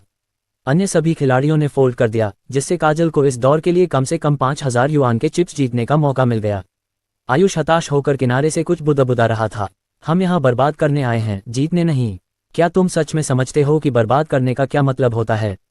काजल ने नाक सिकोड़ी और उसे देखकर गर्व से मुस्कुराई, जिससे उसके चमकदार सफेद दांतों की 2 पंक्तियां सामने आ गईं। उसने कहा, तुम्हें अब भी लगता है कि मेरे साथ यहाँ कोई पैसा बर्बाद करने का मौका है? क्या तुम्हें लगता है कि यह इतना आसान होगा? मैं तुम्हें आज बिल्कुल भी बर्बाद नहीं करने दूंगी। जब वे बात कर रहे थे तो खेल का अगला दौर पहले ही काफी आगे बढ़ चुका था। इस बार उनका हाथ पिछले खेल से भी बेहतर था। उनके पास 3 खुले राजा और एक फेस डाउन कार्ड था। इस दौर में काजल ने लगभग 8000 युआन जीत लिए। ये देखकर आयुष की आंखें लगभग बाहर निकल आईं और वह सांस लेने के लिए हौंफने लगा। अगले गेम में आगे बढ़ते हुए उसके हाथ में 5 कार्डों में से काजल के खुले कार्ड इक्कों की एक जोड़ी और राजाओं की एक जोड़ी थी। उसके बाद वाले खिलाड़ी के पास 3 रानियां खुली थीं और इस दौर के लिए अन्य खिलाड़ियों के हाथ भी बहुत बुरे नहीं थे। आयुष खुश था और उसने खुद से कहा, फोल्ड, जल्दी करो और फोल्ड करो। अगर हम इस दौर के लिए फोल्ड करते हैं तो मुझे कम से कम कई दसियों हजार युआन खोने चाहिए। जब ऐसा होगा तो मैं अपना मिशन पहले ही पूरा कर चुका हूँगा। वर्तमान में काजल ने पूल में पहले से ही 10,000 युआन दांव पर लगा दिए थे। चूंकि सभी के कार्ड काफी अच्छे थे, इसलिए टेबल पर बैठे अन्य जुआरी भी उनका अनुसरण कर रहे थे। अंत में काजल ही थी जो दबाव को सहन नहीं कर सकी और अपनी शर्त के लिए पूरी तरह से तैयार हो गई। सिर्फ इसी वजह से उसकी कुल शर्त 30,000 युआन से ज्यादा हो गई। इस दर पर वह आज अपने मिशन को पूरा करने में निश्चित रूप से सफल होगा। फिर अगले ही पल आयुष पूरी तरह से टूट गई। काजल का उल्टा कार्ड एक इक्का निकला। राजाओं से भरे उसके इक्कों ने पूरी टेबल को अपने कब्जे में कर लिया था। सिर्फ इस खेल में ही उसने 100,000 युआन से ज्यादा जीत लिए थे। वे अब इस तरह नहीं चल सकते थे। आयुष अपने दिमाग में मिशन की प्रगति पट्टी देख सकता था। उन कुछ प्रमुख शब्दों ने उसे लगभग दिल का दौरा पड़ने पर मजबूर कर दिया। वर्तमान अपव्यय मूल्य -125 500 युआन। उसने कभी नहीं सोचा था कि ऐसा होगा। वह यहाँ पैसे कमाने के लिए नहीं बल्कि फिजूल खर्ची करने आया था। बिना ज्यादा कुछ कहे आयुष ने काजल को खींच लिया और गुस्से में ये कहते हुए चला गया, क्या तुम खेलना भी जानते हो? हम यहाँ पैसे जीतने के लिए नहीं बल्कि फिजूल खर्ची करने आए हैं। जो वास्तव में काफी अच्छी स्थिति थी उसे तुमने पूरी तरह से बर्बाद कर दिया है। अब मैं कैसे फिजूल खर्ची करूं? आयुष की शिकायत को देखते हुए काजल को जरा भी गुस्सा नहीं आया। चलते समय उसने गर्व से कहा, तुम्हें अब भी लगता है कि तुम मेरे साथ अपना पैसा बर्बाद कर सकते हो? क्या तुम्हें लगता है कि यह इतना आसान होगा? ठीक है, तुम जीत गए। आयुष ने झल्लाहट में अपने बाल खींचे। चलो बर्बाद करने के लिए जगह बदलते हैं। हमें ऐसा कुछ नहीं खेलना चाहिए जो किस्मत पर निर्भर करता है। अगर हम खेलना चाहते हैं तो चलो कुछ ऐसा खेलें जिस पर हम निश्चित रूप से अपना पैसा बर्बाद कर सकें। खेलों में भाग लेने के बाद आयुष की फिजूल खर्ची की योजना पूरी तरह से विफल हो गई थी। काजल इस बात से काफी खुश थी और मुस्कुराते हुए उसने कहा, अगर तुम फिजूल खर्ची करने के लिए कोई और तरीका अपनाना चाहते हो तो हम सिर्फ शॉपिंग पर जा सकते हैं। लेकिन अब बहुत देर हो चुकी है। ज्यादा आलीशान ब्रांड वाली दुकानें पहले ही दिन के लिए बंद हो चुकी हैं। शायद तुम आज और फिजूल खर्ची नहीं कर पाओगे। इस दुनिया में युआन की क्रय शक्ति के आधार पर और कैसीनो में जीते गए 120,000 युआन को ध्यान में रखते हुए आयुष को मिशन पूरा करने के लिए कम से कम 230,000 युआन बर्बाद करने होंगे। यदि सहायक उपकरण की दुकानें पहले से ही बंद थीं और उसने सुपरमार्केट से सामान खरीदने का विकल्प चुना तो उसने अनुमान लगाया कि उसे इतनी राशि बर्बाद करने के लिए पूरे सुपरमार्केट को खाली करना होगा। दुर्भाग्य से आयुष के अपने वर्तमान शरीर में आने से पहले उसे एक अच्छा व्यवहार करने वाला लड़का माना जाता था। वह पैसे बचाने में अच्छा था और उसे पैसे बर्बाद करने का बिल्कुल भी अनुभव नहीं था। उसके लिए अपने सहपाठियों या दोस्तों को कुछ 100 रुपये का खाना खिलाना पहले से ही सबसे ज्यादा खर्चीला काम था जिसके बारे में वह सोच सकता था। लेकिन अब उसे 200,000 युआन से ज्यादा बर्बाद करने थे। इतनी बड़ी रकम बर्बाद करने के लिए उसे कितना खाना पड़ेगा? सबसे महत्वपूर्ण बात, अगर वह शहर में सबसे महंगा रेस्तरां नहीं ढूंढ पाया तो निश्चित रूप से उसकी पोल खुल जाएगी। इसके अलावा अब बहुत देर हो चुकी थी। इस तरह से करने के लिए पर्याप्त समय नहीं होगा। मुझे क्या करना चाहिए? मिशन पूरा करने के लिए उसके पास 2 घंटे से भी कम समय बचा था। अपनी हताशा में आयुष को अचानक एक नाइट क्लब का ख्याल आया जो काफी उच्च श्रेणी का लग रहा था, जिसे उसने पहले यहाँ आते समय देखा था। उसे शायद याद आया कि इसका नाम ये लाइजियांग या कुछ ऐसा था।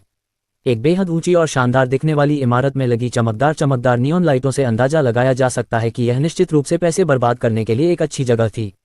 चलो चलें। आयुष ने जोर से अपनी उंगली चटकाई और कहा, चलो बर्बाद करने के लिए ये लाइजियांग चलें। ये लाइजियांग, एक नाइट क्लब। आयुष द्वारा ऐसी जगह का सुझाव सुनकर काजल इतनी हैरान हो गई कि उसकी जीवंत आंखें पूरी तरह से गोल घेरे में चौड़ी हो गईं। तुम ऐसी जगह क्यों जाओगे? तुम अभी मुश्किल से 18 साल के हुए हो, तुम ऐसी जगह क्यों जाओगे? क्या आपको पूछना भी है? मैं तो वहां बर्बादी करने जा रहा हूं। बेशक, आयुष ने तथ्यात्मक रूप से उत्तर दिया। मैं एक अपव्ययी हूं, और एक अमीर और शक्तिशाली अपव्ययी के रूप में क्या आपको नहीं लगता कि मेरे पास अभी भी कुछ कमी है? क्या तुम्हारे पास अभी भी क्या कमी है? काजल आयुष के दबंग शब्दों से पूरी तरह चुप हो गई। तुम्हारे पास अभी भी क्या कमी है? कुछ नौकर? बेशक, अगर तुम्हें ये भी नहीं पता तो तुम भविष्य में मेरे साथ कैसे समय बर्बाद करोगे?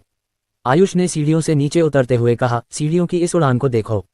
अब हम दोनों ही हैं, है ना? हमें यहाँ तक पहुँचने के लिए एक एक कदम चढ़ना होगा और नीचे उतरने के लिए भी एक एक कदम चढ़ना होगा। अगर हमारे आसपास नौकर होते तो बात अलग होती। कैसे अलग होगा? काजल को आयुष ने पूरी तरह से हरा दिया था। क्या कोई अंतर है? आयुष ने गर्व से समझाया। अगर मेरे आसपास कोई नौकर हो तो मैं उन्हें ऊपर ले जा सकता हूँ या सीढ़ियों से नीचे उतार सकता हूँ। तो क्या आपको लगता है कि यह एक ही बात होगी? उद्धरण चिन्ह। काजल पूरी तरह से निराश हो गई थी। थोड़ी देर बाद वह आखिरकार चिल्लाई, तुम मूर्ख बदमाश। गलत। आयुष ने फिर से अपनी उंगलियां चटकाईं। मैं एक बहुत बड़ा अपव्ययी व्यक्ति हूँ।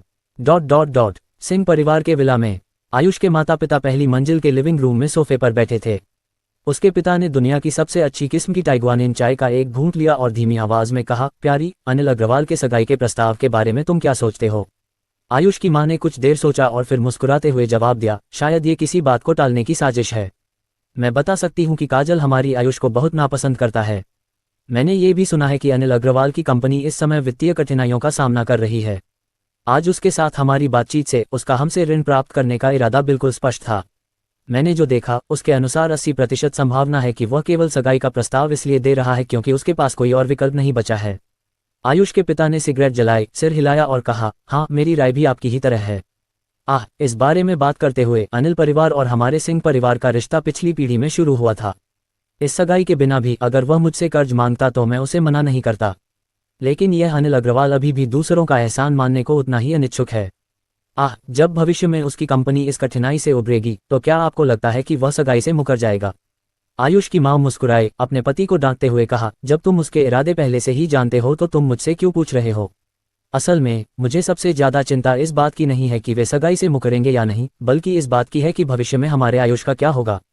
जैसा कि तुम जानते हो, उसकी शारीरिक स्थिति। इस मामले के बारे में आयुष के पिता असहाय होकर केवल इतना ही कह पाए, यह एक कठिन समस्या है। हमने जितने भी डॉक्टरों से सलाह ली, सभी ने कहा कि आयुष की यौन क्षमता जन्मजात है। भले ही हम उसका अंग प्रत्यारोपण करवा लें, लेकिन इससे कोई फायदा नहीं होगा। एक अपव्ययी होना केवल एक छोटी सी बात है। मुझे इस बात की अधिक चिंता है कि हमारे परिवार की शाखा के लिए हमारे कोई वंशज नहीं होंगे। मेरे भाई लगातार हमारी संपत्ति पर नजर रखते हैं और तुम इतने सालों में फिर से गर्भवती नहीं हो पाए हो। हर परिवार को निपटने के लिए अपनी अपनी मुश्किलें होती हैं। मुझे भी सचमुच नहीं पता कि हम इस मामले में क्या कर सकते हैं। वे तब तक चुप रहे जब तक कि कोई अचानक रिपोर्ट बनाने के लिए नहीं आया। मास्टर, मैडम, मैं आप दोनों को अपडेट देने के लिए यहाँ हूँ। युवा मास्टर आयुष पहले डेबोरा कैसीनो गए और अब ये लाइजियांग नाइट क्लब जा रहे हैं। आयुष के पिता ने हंसते हुए कहा, यह बदमाश वाकई बहुत दुस्साहसी और लापरवाह है। ठीक है, तुम्हें माफ किया जाता है, बस उस पर नजर रखना और सुनिश्चित करना कि उसकी सुरक्षा से समझौता न हो। हाँ मास्टर। आयुष की मां ने धीरे से अपने होंठ भींचे और मुस्कुराए। उसने कहा, मुझे आश्चर्य है कि यह बच्चा आज हमारे पैसे कैसे बर्बाद करेगा। वह इतनी बेफिक्री से जी रहा है कि उसे इस बात का बिल्कुल भी अंदाजा नहीं है कि हम उसके लिए कितने चिंतित हैं। अध्याय 6। आयुष अपने माता पिता की चिंताओं से बेखबर था। फिलहाल उसे अपनी ही चिंता थी 2 घंटे में 230,000 युआन बर्बाद करने की। इस दुनिया में युआन की क्रय शक्ति को देखते हुए ये निश्चित रूप से एक मुश्किल काम था। काजल के साथ अपनी पिछली बातचीत के माध्यम से, जिसमें उसने इस दुनिया में क्रय शक्ति के बारे में पूछा था, उसने महसूस किया कि इस दुनिया में युआन की क्रय शक्ति उसके पिछले जीवन की तुलना में 5 गुना अधिक थी। इसका मतलब यह था कि यहाँ मौजूद 230,000 युआन का मूल्य उसके पिछले जन्म में लगभग 10 लाख युआन रहा होगा। अब उसे 2 घंटे के भीतर इतनी रकम खर्च करनी थी। आयुष के लिए ऐसा काम पूरा करना चमत्कार की तरह था, लेकिन चाहे ये कितना भी कठिन या असंभव क्यों न लगे, अपने लिंग के लिए उसे इतना पैसा बर्बाद करना ही था। क्या तुम सच में ये लाइजियांग नाइट क्लब में पैसे बर्बाद करने की योजना बना रहे हो? 5 मिनट की छोटी सी यात्रा के दौरान काजल ने पहले ही 6 बार यह सवाल पूछ लिया था। क्या तुमने सोचा है कि तुम अपना पैसा कैसे बर्बाद करोगे? मुझे मत बताओ कि तुम केवल सबसे महंगी शराब और सबसे अच्छे मेजबान परिचारिका का ऑर्डर करने जा रहे हो। तुम्हारी समझ का स्तर अभी भी बहुत कम है। आयुष ने पीठ के सहारे झुककर गर्व से अपने पैरों को क्रॉस करके बैठ गया। बर्बाद करने के कई तरीके हैं। मैं सबसे आसान और सबसे प्रभावी विकल्प चुन रहा हूँ। हे तुम मूर्ख भटकल, मैं अब तुम्हारे साथ परेशान नहीं होने वाली, काजल ने गुस्से से कहा और अपना सिर दूसरी ओर घुमा लिया। युवा मालिक, हम आ गए हैं। ड्राइवर ने कार रोकी और सबसे पहले कार से बाहर निकला। उसने आयुष के लिए कार का दरवाज़ा खोला और कहा, युवा मालिक कृपया उतरें। हाँ, बुरा नहीं है। आयुष सिंह नाइट क्लब के प्रवेश द्वार पर खड़ा था और उसने देखा कि यह रोशनी से जगमगा रहा था। उसने संतुष्टि में सिर हिलाया। ये बहुत अधिक आकर्षक लग रहा है। हमने अभी अभी पोकर खेलने में इतना लंबा समय बिताया, फिर भी हमने अपना पैसा बर्बाद करने के बजाय कुछ 100,000 युआन जीते। ये वास्तव में मुझे परेशान करता है। अपनी उंगलियों के एक झटके के साथ उसने कहा, चलो चलो खुद को फिजूल खर्ची में डुबो दें, खुद को फिजूल खर्ची में डुबो दें। मैं आज के लिए यह पूरी जगह बुक कर रहा हूँ। पूरी जगह बुक करने जैसा काम करना निश्चित रूप से इस संस्था के मूल मालिक के लिए कोई नई बात नहीं थी। आयुष सिंह को इस बात की बिल्कुल भी चिंता नहीं थी कि उसकी हरकतें असामान्य लगेंगी। बुक, पूरी जगह बुक करो। काजल को लगा कि आज जितनी बार वह तनाव में थी, वह उसके जीवन में किसी भी अन्य बार से अधिक थी। इस भटके हुए आयुष ने वास्तव में इस पूरी जगह को बुक करने की योजना बनाई थी। बेशक, मुझे पूरा नाइट क्लब बुक करना होगा। अगर मैं ऐसा नहीं करता तो मैं कैसे बर्बाद कर सकता हूँ? आयुष सिंह ने मुस्कुराते हुए सीधे नाइट क्लब के प्रवेश द्वार से प्रवेश किया। सब लोग मेरी तरफ ध्यान दें, आपके मेहमान यहाँ हैं। प्रवेश द्वार पर खड़े 2 सुरक्षा गार्डों ने एक दूसरे की ओर देखा। वे दूर से ही आयुष को एक शानदार लिमोजिन से उतरते हुए देख पाए थे, इसलिए वे जल्दबाजी करने की हिम्मत नहीं जुटा पाए। उन्होंने सम्मानपूर्वक पूछा, नमस्ते सर, क्या मैं यहाँ आपके इरादे जान सकता हूँ? सवाल पूछने पर उन्होंने उत्सुकता से काजल की ओर देखा, जो आयुष के बगल में चल रहा था, और पीछे मजबूत कदकाठी वाले बॉडीगार्ड / ड्राइवर, जिसने धूप का चश्मा पहना हुआ था। उन्होंने चुपचाप अपने ठंडे पसीने को पोंछा। ये घमंडी युवा मास्टर किस परिवार से है? वह केवल 17 या 18 साल का है, लेकिन वह पहले से ही एक महिला को नाइट क्लब में ले जा रहा है। ऐसा लगता है कि उसने अभी अभी फिजूल खर्ची के बारे में कुछ कहा है। क्या वह किंवदंतियों में से एक हो सकता है? सिंह परिवार का अतिव्ययी। इस निष्कर्ष पर पहुंचकर दोनों सुरक्षा गार्डों ने जरा सी भी हिचकिचाहट की हिम्मत नहीं की। उनमें से एक ने तीनों को अंदर ले आया, जबकि दूसरा जल्दी से नाइट क्लब के मालिक को रिपोर्ट करने के लिए ऊपर गया। बॉस, हम मुसीबत में हैं। हम मुसीबत में हैं। नहीं, हम किस्मत में हैं। हम किस्मत में हैं। सुरक्षा गार्ड सीढ़ियों से ऊपर भागते हुए पूरे रास्ते चिल्लाता रहा। जैसे ही वह मालिक के दफ्तर में घुसा, उसे तुरंत बाहर निकाल दिया गया। सचमुच, तुम्हें क्या परेशानी है? मुसीबत और किस्मत का क्या मामला है? ठीक से बोलो। हाँ बॉस, कुछ अच्छा हुआ, कुछ बहुत अच्छा, सुरक्षा गार्ड ने अपनी सबसे तेज गति से कहा। सिंह परिवार का महाव्यर्थ व्यक्ति बिना किसी स्पष्ट कारण के हमारे नाइट क्लब में आया था। बॉस, वह इतिहास का सबसे कुख्यात अपव्ययी व्यक्ति है, वह जो अपव्यय करने में माहिर है। बॉस, हम आज रात निश्चित रूप से बहुत सारा धन कमाएंगे। सिंह परिवार का महाखर्चीला आदमी। सुरक्षा गार्ड की बात सुनकर मालिक अचानक अपनी कुर्सी से उछल पड़ा। तुम्हारा मतलब है कि आयुष नाम का महाखर्चीला आदमी, वह जो बिना पलक झपकाए हजारों युवान उड़ा सकता है? मुझे 80% यकीन है कि यह वही है। सुरक्षा गार्ड उत्साह के कारण पसीने से लथपथ था और उसने कहा, वे एक लिमोजीन से उतरे। जब वे चल रहे थे तो उन्होंने बर्बादी के बारे में कुछ कहा। मुझे कम से कम 80% यकीन है कि यह वही है। मालिक उत्साह से ताली बजाते हुए लगातार कमरे में चक्कर लगाता रहा। वह लगातार कहता रहा, यह हमारे लिए स्वर्ग का उपहार है, मेरे लिए स्वर्ग का उपहार है। यह अपव्ययी हमेशा बड़ी मात्रा में फिजूल खर्ची करता है। हमारे नाइट क्लब ने लंबे समय से कोई लाभ नहीं कमाया है। उसके यहाँ आने से ये निश्चित रूप से हमारी बिक्री बढ़ाने का एक अच्छा समय है। ये सोचते ही मालिक की आंखें चमक उठीं। उसने उत्सुकता से कहा, कर्मचारियों को बता दो कि उन्हें उसकी सभी ज़रूरतें पूरी करनी है, चाहे वे कुछ भी हों। जब तक वह यहाँ खुश है, वह फिर से हमारे यहाँ आएगा। अगर ऐसा हुआ तो यहाँ की स्थिति वास्तव में बेहतर हो सकती है। इससे व्यापार बच जाएगा, वास्तव में व्यापार बच जाएगा। हाँ बॉस, सुरक्षा गार्ड तुरंत नीचे की ओर भागा और रास्ते में सभी कर्मचारियों को यह संदेश दिया। आयुष के लिए, वह सुरक्षा गार्ड के पीछे नाइट क्लब में जा रहा था। लेकिन जब वे मुख्य हॉल में पहुंचे तो आयुष ने अपनी भौहें सिकोड़ लीं। नाइट क्लब की सजावट और डिज़ाइन शानदार और भव्य लग रहा था, लेकिन वास्तव में ग्राहक आधार सीमित लग रहा था। डांस फ्लोर बहुत बड़े पैमाने पर बनाया गया था, लेकिन अंदर नाचने वाले बहुत कम लोग थे। आसपास की सीटें भी मुश्किल से ही भरी हुई थीं। कुल मिलाकर उसे जो धारणा मिली वह बिल्कुल वैसी नहीं थी जैसी उसने सोची थी। उनसे इतने छोटे दृश्य पर समय बर्बाद करने की उम्मीद कैसे की जा सकती थी? आयुष अपने हाथों को कमर पर बांधे हुए हॉल के प्रवेश द्वार पर खड़ा था। वह अपने अधीनस्थों को निर्देश देते हुए एक नवधनाढ्य की तरह व्यवहार कर रहा था। यहाँ सभी लोगों के खर्च का हिसाब लगाओ। मैं आज के लिए ये जगह बुक कर रहा हूँ। उनके सभी बिल मेरे बिल में जोड़ दो। ओह माय, यह एहसास वाकई अद्भुत था। हालांकि यह मूर्खतापूर्ण लग रहा था, लेकिन नवधनाढ्य होने का एहसास वही था जिसका उसने हमेशा सपना देखा था। अब उसका सपना आखिरकार सच हो गया था। आयुष के चेहरे पर खुशी के आंसू थे। ओह माय, उसके बगल में काजल ने हताश होकर आह भरी। उसने अपने हाथों से अपना चेहरा ढक लिया। काश कि उसे खुद को दफनाने के लिए कोई छेद मिल जाता। आज उसे बहुत शर्मिंदगी महसूस हुई। वह अग्रवाल परिवार की राजकुमारी थी, खूबसूरत और प्रतिभाशाली। उसने ऐसा शर्मनाक काम कब किया था? जहां तक ड्राइवर की बात है तो उसे समझ नहीं आ रहा था कि वह मुस्कुराए या रोए। इस युवा मास्टर के पास निश्चित रूप से काम करने का अपना अनूठा तरीका था। यहाँ काम करने के अपने वर्षों के दौरान ये पहली बार था जब सुरक्षा गार्ड ने किसी ग्राहक को ऐसा अनुरोध करते देखा था। वह झिझक रहा था, यह नहीं जानता था कि उसे सहमत होना चाहिए या नहीं। सौभाग्य से दूसरा सुरक्षा गार्ड जो मालिक को रिपोर्ट करने गया था आया और उसके कानों में मालिक का संदेश फुसफुसाया, जिसके बाद दोनों ने एक साथ दृढ़ता से सिर हिलाया और कहा, ठीक है। तुरंत ही उनमें से एक ने गंभीरता से नाइट क्लब के गायक के पास जाने का रास्ता दिखाया। उसने गायक से माइक छीन लिया और उसे आयुष के हाथ में थमा दिया। उसने सम्मानपूर्वक कहा, ठीक है यंग मास्टर, चूंकि आप पूरी जगह बुक करने की योजना बना रहे हैं तो क्या आपको अन्य ग्राहकों को सूचित नहीं करना चाहिए? उन्हें सूचित करें। हाँ बेशक, उसे ऐसा करना ही था। बर्बाद करने का सही तरीका ये होना चाहिए कि इसे पूरी ईमानदारी और आत्मविश्वास के साथ किया जाए। आयुष ने माइक को अपने मुंह के पास उठाया और हल्की खांसी की। सभी उपस्थित ग्राहकों का ध्यान आकर्षित करने के बाद उसने ऊंची आवाज में कहा, गुड इवनिंग देवियों और सज्जनों। किसी को इस तरह से अभिवादन करते हुए सुनकर वहां मौजूद सभी लोगों ने अपनी नजरें उसकी ओर घुमा लीं। जब उन्होंने स्टेज पर एक 17 या 18 वर्षीय किशोर को देखा तो उन्हें समझ में नहीं आया कि क्या हो रहा है। वे आपस में धीरे धीरे चर्चा करने लगे। वह बच्चा ऐसी जगह क्या कर रहा है? वह बहुत सुंदर है। शायद वह यहाँ का नया जिगोलो है। मुझे उसका लुक पसंद है। बाद में बॉस से पूछेंगे कि एक रात का कितना खर्चा आता है। उफ, इतने सालों बाद भी तुम्हारा जीने का तरीका नहीं बदला है। वहां मौजूद कई युवतियां मन ही मन सोच रही थीं, ये युवक देखने में तो बहुत सुंदर है। इसके कपड़े भी ब्रांडेड लगते हैं। लगता है ये किसी अमीर घराने का बेटा है। इसे फंसाने की कोशिश करना अच्छा रहेगा। इस युवा लड़के का रूप रंग वाकई आकर्षक है। अगर मैं उसे अपने जाल में फंसाकर प्रशिक्षित कर सकूं तो ये काफी दिलचस्प होगा। यद्यपि सभी के विचार और धारणाएं अलग अलग थीं, फिर भी वे शीघ्र ही शांत हो गए। फिर उन्होंने आयुष को ऊंची आवाज में कहते सुना, आज मैं अच्छे मूड में हूं।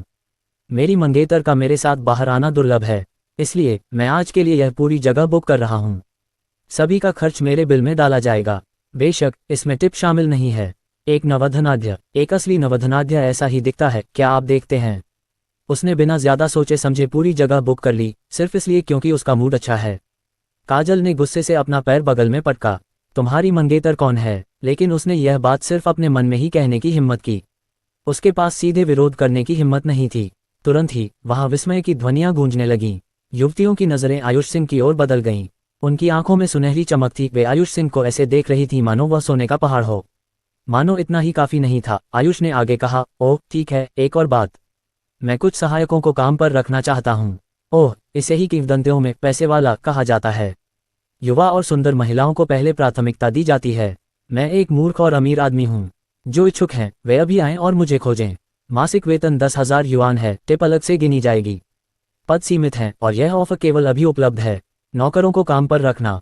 मूर्ख और अमीर, 10,000 युआन का मासिक वेतन, टिप अलग से गिनी जाएगी। स्लॉट सीमित। जब आयुष ने अपनी बात खत्म की तो वहां तुरंत हंगामा मच गया। महीने का वेतन 10,000 युआन जितना था।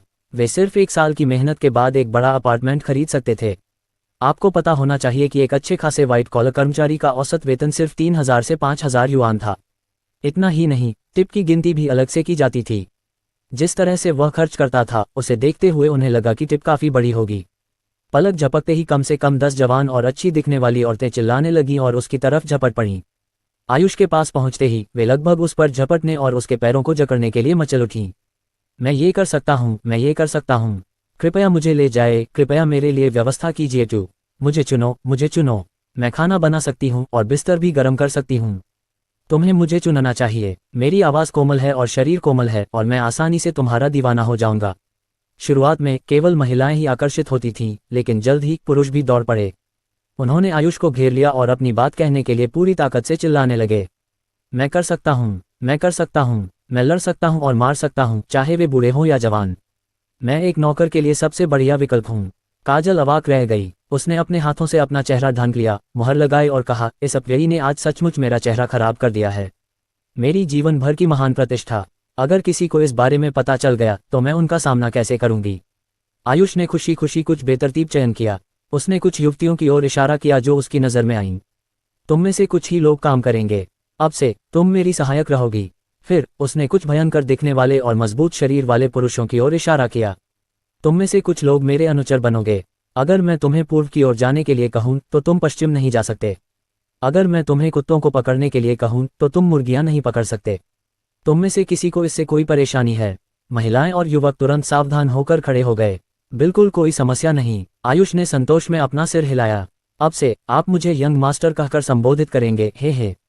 उसके अनुचरों ने एक स्वर में ऊंची आवाज में उत्तर दिया, युवा स्वामी जो भी कहेंगे हम उसका पालन करेंगे। अध्याय 7। आयुष का फैसला सुनने के बाद अन्य प्रतियोगियों ने निराशा में आह भरी और अपनी अयोग्यता के लिए अपने माता पिता को दोषी ठहराया। क्या दिखावट मायने नहीं रखती? अगर कोई महिला सुंदर नहीं है, अगर कोई पुरुष क्रूर नहीं है, तो उसके नौकर बनने की कोई संभावना नहीं थी। जो लोग होशियार नहीं थे, जिनकी प्रतिक्रिया अपने मालिक को खुश करने में बहुत धीमी थी, उनके नौकर बनने की कोई संभावना नहीं थी। आयुष ने खुशी से कहा, हम बुरा नहीं है, बढ़िया विकल्प है। ड्राइवर कहाँ है? ड्राइवर, मैं यहाँ हूँ। आयुष, 1 2 3 6 7 8 9 6 महिलाएं और 3 पुरुष, उन्हें एक एक आलीशान कार दीजिए। पुरुष ड्राइवर होंगे, महिलाएं यात्री होंगी। यह बाहर से देखने में अच्छा लगेगा। उद्धरण चिन्ह ... उद्धरण चिन्ह। ड्राइवर ने माथे से पसीना पोंछा। मैं समझ गया, मैं तुरंत इसका इंतजाम कर दूंगा। चयनित पुरुष और महिलाएं घबराए हुए थे लेकिन उत्साहित भी थे और उन्होंने आयुष की पूजा ऐसे की जैसे वे भगवान की पूजा कर रहे हों। जो प्रतिभागी इसमें सफल नहीं हो पाए थे वे अपने पैर पटक पटक कर कहने लगे कि ईश्वर कितना अन्यायी है। ठीक है, तुम यहाँ आओ। आयुष सिंह ने उन सब में से सबसे सुंदर लड़की की ओर इशारा किया जो लगभग 22 या 23 साल की लग रही थी। अपने मालिक और मैडम को एक ड्रिंक पिलाओ। फिर उसने काजल की ओर इशारा किया और दूसरों से बोला, क्या तुम उसे देख रहे हो? वह तुम्हारी मैडम होगी। उसके शब्द मेरे शब्द हैं। तुम्हें कभी भी उसकी इच्छा के विरुद्ध नहीं जाना चाहिए, समझे? बाकी 8 नौकरों ने सिर हिलाकर कहा, हाँ मैडम। काजल गुस्से में कोने में खड़ी थी। तुम्हारी मैडम कौन है? सिर्फ ये भटका हुआ आदमी ही ऐसा कुछ कर सकता है। मुझे इसमें मत उलझाओ। 8 नौकर, मैडम आपकी सलाह के लिए धन्यवाद। मैंने कहा था कि मैं तुम्हारी मैडम नहीं हूँ। काजल को लगा कि वह टूटने की कगार पर है। उसे आज आयुष के साथ बाहर नहीं आना चाहिए था। यह एक बहुत बड़ी गलती थी। इससे बुरा कुछ नहीं हो सकता था। ये सोचना कि वह एक असाधारण रूप से चतुर और बुद्धिमान लड़की थी, लेकिन आयुष के साथ रहना उसकी बुद्धिमत्ता के लिए एक बड़ा अपमान था। काजल को इस बात की गहरी चिंता थी कि अगर वह वहीं रही तो सड़ जाएगी। आयुष ने बेपरवाही से अपनी उंगलियां चटकाईं और एक नौकर तुरंत खड़ा हो गया। मैं आपके लिए क्या कर सकता हूं, मास्टर? नौकर की प्रतिक्रिया से खुश होकर आयुष ने अपना बैंक कार्ड नौकर की ओर फेंक दिया। जाओ, मैनेजरों को खोजो और उनमें से प्रत्येक को 5000 युआन दो। आज रात के खर्चे भी चुका दो। एक मीटिंग की कीमत 5000 युआन थी, यह उनकी निजी कमाई हो सकती है। 8 नौकर कृतज्ञता से भर गए। धन्यवाद गुरु, आपको अनंत काल तक आशीर्वाद और दीर्घायु मिले। ऐसा लग रहा था जैसे उन्हें पता था कि उसका शरीर कमजोर है। नौकरों की बातें सुनकर वह बहुत खुश हुआ और आयुष हंस पड़ा। अच्छा, जल्दी करो। चलो कोने में जाकर बैठते हैं। हाँ, रोशनी कैसी रहेगी? संगीत कैसा रहेगा? चलो इसे पूरा करते हैं। ठीक है, वह गायक, हाँ तुम सपने क्यों देख रहे हो? जल्दी करो, गाना शुरू करो। मैं तुम्हें टिप देना नहीं भूलूंगा। नवधनाढ्य होने का क्या मतलब था? एक अपव्ययी की तरह पैसे बर्बाद करने का क्या मतलब था? बस यही था, अपनी खुशी से सोना, पैसे गिनना जब तक हाथ दर्द करने न लगे। तो क्या दुनिया में सबसे अच्छा एहसास दुनिया की परवाह किए बिना पैसे उड़ा देना था? ये सुनकर कि इस बेवकूफ ने कितना खर्च किया है, गायक ने पूरी ताकत से गाना गाया। 2 छंदों के बाद ही आयुष इसे बर्दाश्त नहीं कर सका। क्या आप कोई बेहतर गाना नहीं चुन सकते? मैं इस तरह से अपना पानी भी नहीं निगल सकता। हाँ, गायक डर से कांप उठा और बेचैनी से दूसरा गाना गाने लगा, लेकिन गाना अभी भी आयुष सिंह को पसंद नहीं आया। आयुष सिंह के कुछ कहने से पहले उसके दिमाग में कुछ आया। चूंकि मैंने उसे पहले ही बता दिया है, चाहे वह कितना भी मूर्ख क्यों न हो, उसे वह गाना गाना आना चाहिए जिसमें वह अच्छा है। लेकिन उसने इसके बजाय एक ऐसा घटिया गाना चुना जो दूसरों को पसंद आ रहा है। क्या इसका मतलब यह है कि tales through the metal grill जैसे गाने यहाँ लोकप्रिय हैं? अरे, मैं इस तरह नहीं जी सकता। आयुष को इस दुनिया में आने से पहले गाने सुनना बहुत पसंद था। यह उन कुछ चीज़ों में से एक थी जिन्हें वह बिना एक पैसा खर्च किए आराम से और आनंद के साथ कर सकता था। अपने ईयरफोन के जरिए संगीत का आनंद लेते हुए और उपन्यास पढ़ते हुए अपनी ही दुनिया में होने का एहसास दुनिया की सबसे अच्छी चीज़ थी। काश यहाँ के गाने भी उतने ही अच्छे होते। Tales through the metal grill ने उसके अच्छे मूड को और भी खराब कर दिया। युवा मास्टर, मैडम आपका ड्रिंक यहाँ है। आयुष सिंह ने कुछ देर के लिए अपने विचारों को रोक दिया। नौकरों में सबसे सुंदर एक महंगी दिखने वाली चांदी की ट्रे पकड़े हुए अंदर आया। ट्रे पर 2 चमकदार बैंगनी गिलास थे जिनमें एक अज्ञात तरल था जिसकी गंध चमेली के फूलों की तरह थी। उल्लेखनीय बात यह थी कि यह महिला कितनी चतुर थी। कुछ ही समय में महिला ने नौकरानी की पोशाक पहन ली थी। उसके काले बाल और पतली कमर, उसकी जांघों से चिपकी काली लेस, वे नाजुक लाल होंठ, बड़ी आंखें और उसके सिर पर खरगोश के कान, उसके नितंबों के ऊपर वह सफ़ेद रोएदार बॉब। आयुष अपनी खुशी को मुश्किल से रोक पाया। जब वह होश में आया तो उसने उससे अपना पे लेते हुए उसकी तारीफ की। बहुत बढ़िया, बहुत बढ़िया। आपका नाम क्या है, सुंदर महिला, और आपकी उम्र कितनी है? मेरा नाम लिंग जियावई है। मैं 22 साल का हूँ। बहुत बढ़िया, उसे टिप दो। आयुष ने दूसरे नौकरों को निर्देश दिया। क्या तुम ये देख रहे हो? उससे सीखो। तुम्हें इसी तरह व्यवहार करना चाहिए। इसे याद रखो और बाद में शियावई को 5000 युआन टिप दो। हाँ हाँ, नौकरों ने गुस्से से सिर हिलाया। साथ ही उन्होंने सोचना शुरू कर दिया था कि युवा मालिक को खुश करने के लिए वे क्या कर सकते हैं। काम के लिए युवा मालिक से इतनी आसानी से 5000 युआन का टिप मिलना और एक निजी कार से लैस होना, काम की परवाह किसे थी। बहुत से लोगों ने इस युवक की पहचान का अंदाजा लगा लिया था। वह सिंह परिवार का प्रसिद्ध अपव्ययी व्यक्ति था जो इस तरह बर्बाद हो जाता था जैसे उसका कोई अंत ही न हो। आयुष, जरूर, बस महिलाओं की लगातार भिनभिनाती आवाज सुनो। आयुष, तुम फिजूल खर्च हो। क्या तुम 5000 युआन की कीमत जानते हो?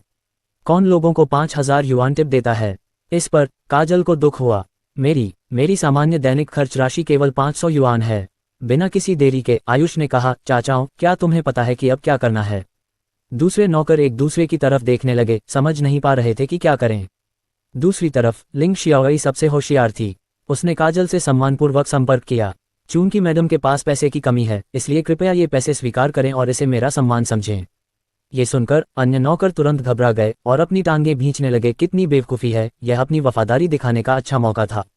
दरअसल आयुष लिंग शियाओई की प्रतिक्रिया से बहुत खुश था। उसने हंसते हुए कहा, हम, बुरा नहीं, बुरा नहीं। बहुत होशियार, तुम वाकई नौकर बनने के लिए उपयुक्त हो। उसने बाकी लोगों को शिक्षित करने का मौका नहीं छोड़ा। अपने आप को देखो, इतना अच्छा मौका चूक रहे हो, बेवकूफ़ नौकर। हर समय अपने पैरों पर खड़े रहो। एक नौकर को भी यह समझने की जरूरत है कि क्या करने की जरूरत है। मैं शियाओई को और 5000 युआन दूंगा।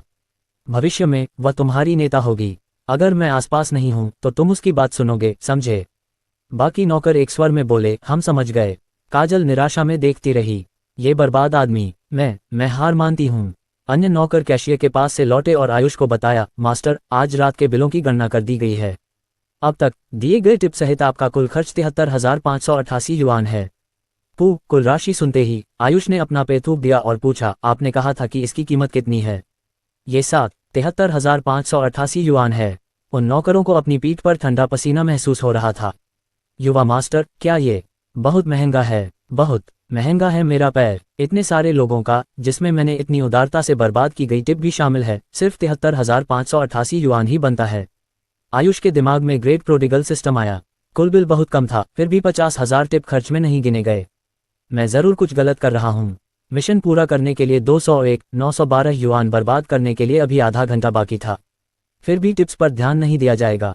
नाइट क्लब में भीड़ होने के बावजूद कुल बिल केवल 20,000 से थोड़ा ज्यादा था। मिशन कब पूरा होगा? दूसरी जगह जाने के लिए पर्याप्त समय नहीं था। आयुष ने एक पल सोचा, फिर बिना सोचे समझे कहा, मेरे ऑर्डर भेजो मैनेजर, बॉस, और यहाँ के सभी ग्राहकों को सूचित करो कि वे अपने दोस्तों और सभी परिचितों को बुलाएं। आज रात मेरी है, जल्दी करो। ओह ठीक है। नौकरों ने अपने माथे से पसीना पोंछा और संदेश देने के लिए जल्दी से आगे बढ़े। स्थिति को देखते हुए काजल अवाक रह गई। ये फिजूल खर्च अपना सारा पैसा बर्बाद करने के लिए कुछ भी कर सकता है। मैं उससे शादी नहीं कर सकती। ठीक इसी समय ये लाइजियांग नाइट क्लब का मालिक तेजी से आया और आयुष के सामने खड़ा होकर अपना पसीना पोंछने लगा। युवा मास्टर आयुष, क्या आपके पास थोड़ा समय है? क्या आप मुझे कुछ समय दे सकते हैं और मेरी बात सुन सकते हैं?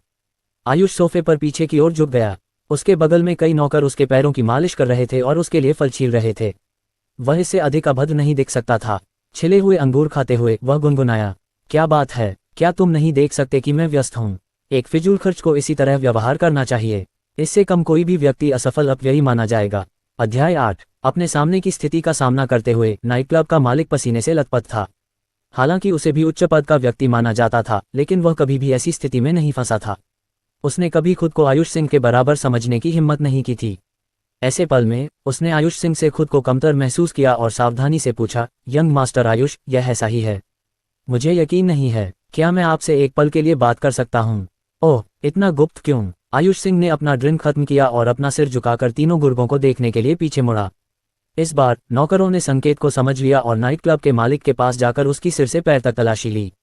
कुछ भी संदिग्ध न पाकर उन्होंने आयुष सिंह को सूचना दी, युवा मास्टर, ये सुरक्षित है। नाइट क्लब के मालिक को समझ नहीं आ रहा था कि हंसे या रोए। ये युवक निश्चित रूप से सतर्क था। वास्तव में आयुष सिंह को नहीं लगता था कि नाइट क्लब का मालिक कोई चाल चलने की हिम्मत करेगा। आयुष सिंह बस उसे दिखाना चाहता था कि मालिक कौन है।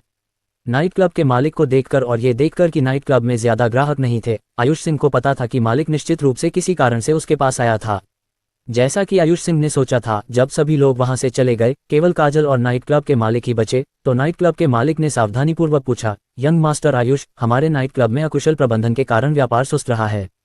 यंग मास्टर आयुष का हमसे मिलना दुर्लभ है, इसलिए मैं बस ये जानना चाहता था कि क्या यंग मास्टर आयुष का नाइट क्लब को अपने नियंत्रण में लेने का कोई इरादा है। यदि ऐसा है तो अगर यंग मास्टर आयुष कोई पार्टी आयोजित करने या कोई कार्यक्रम आयोजित करने का इरादा रखते हैं तो यह अधिक सुविधाजनक होगा। ओह, बॉस ने उसे सीधे नाइट क्लब पर कब्जा करने के लिए कहा था।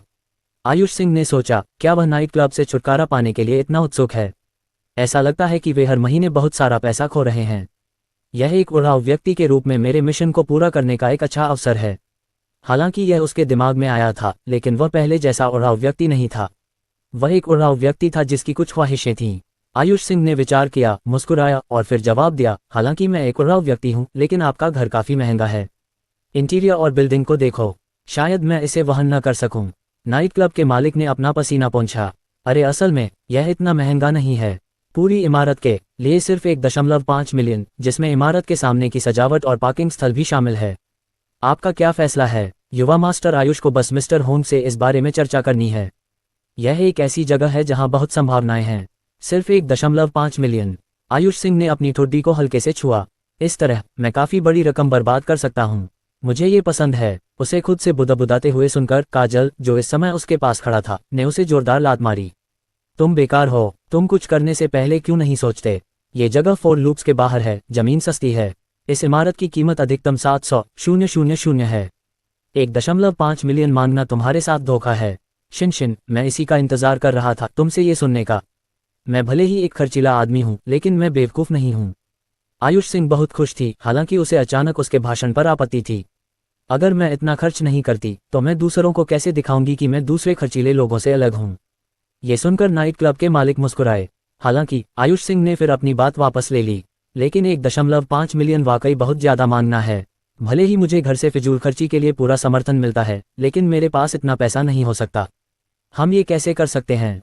हालांकि काजल केवल नाम के लिए आयुष सिंह की मंगेतर थी, लेकिन वह उसके खिलाफ चली गई। आयुष सिंह, हिम्मत मत करना, नहीं तो मैं तुम्हें बेहोश करके मार दूंगी और इसी पल तुम्हें घसीटकर बाहर निकाल दूंगी।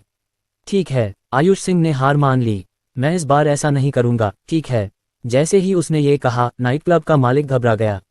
मालिक ने इस नाइट क्लब में 6 मिलियन का निवेश किया था।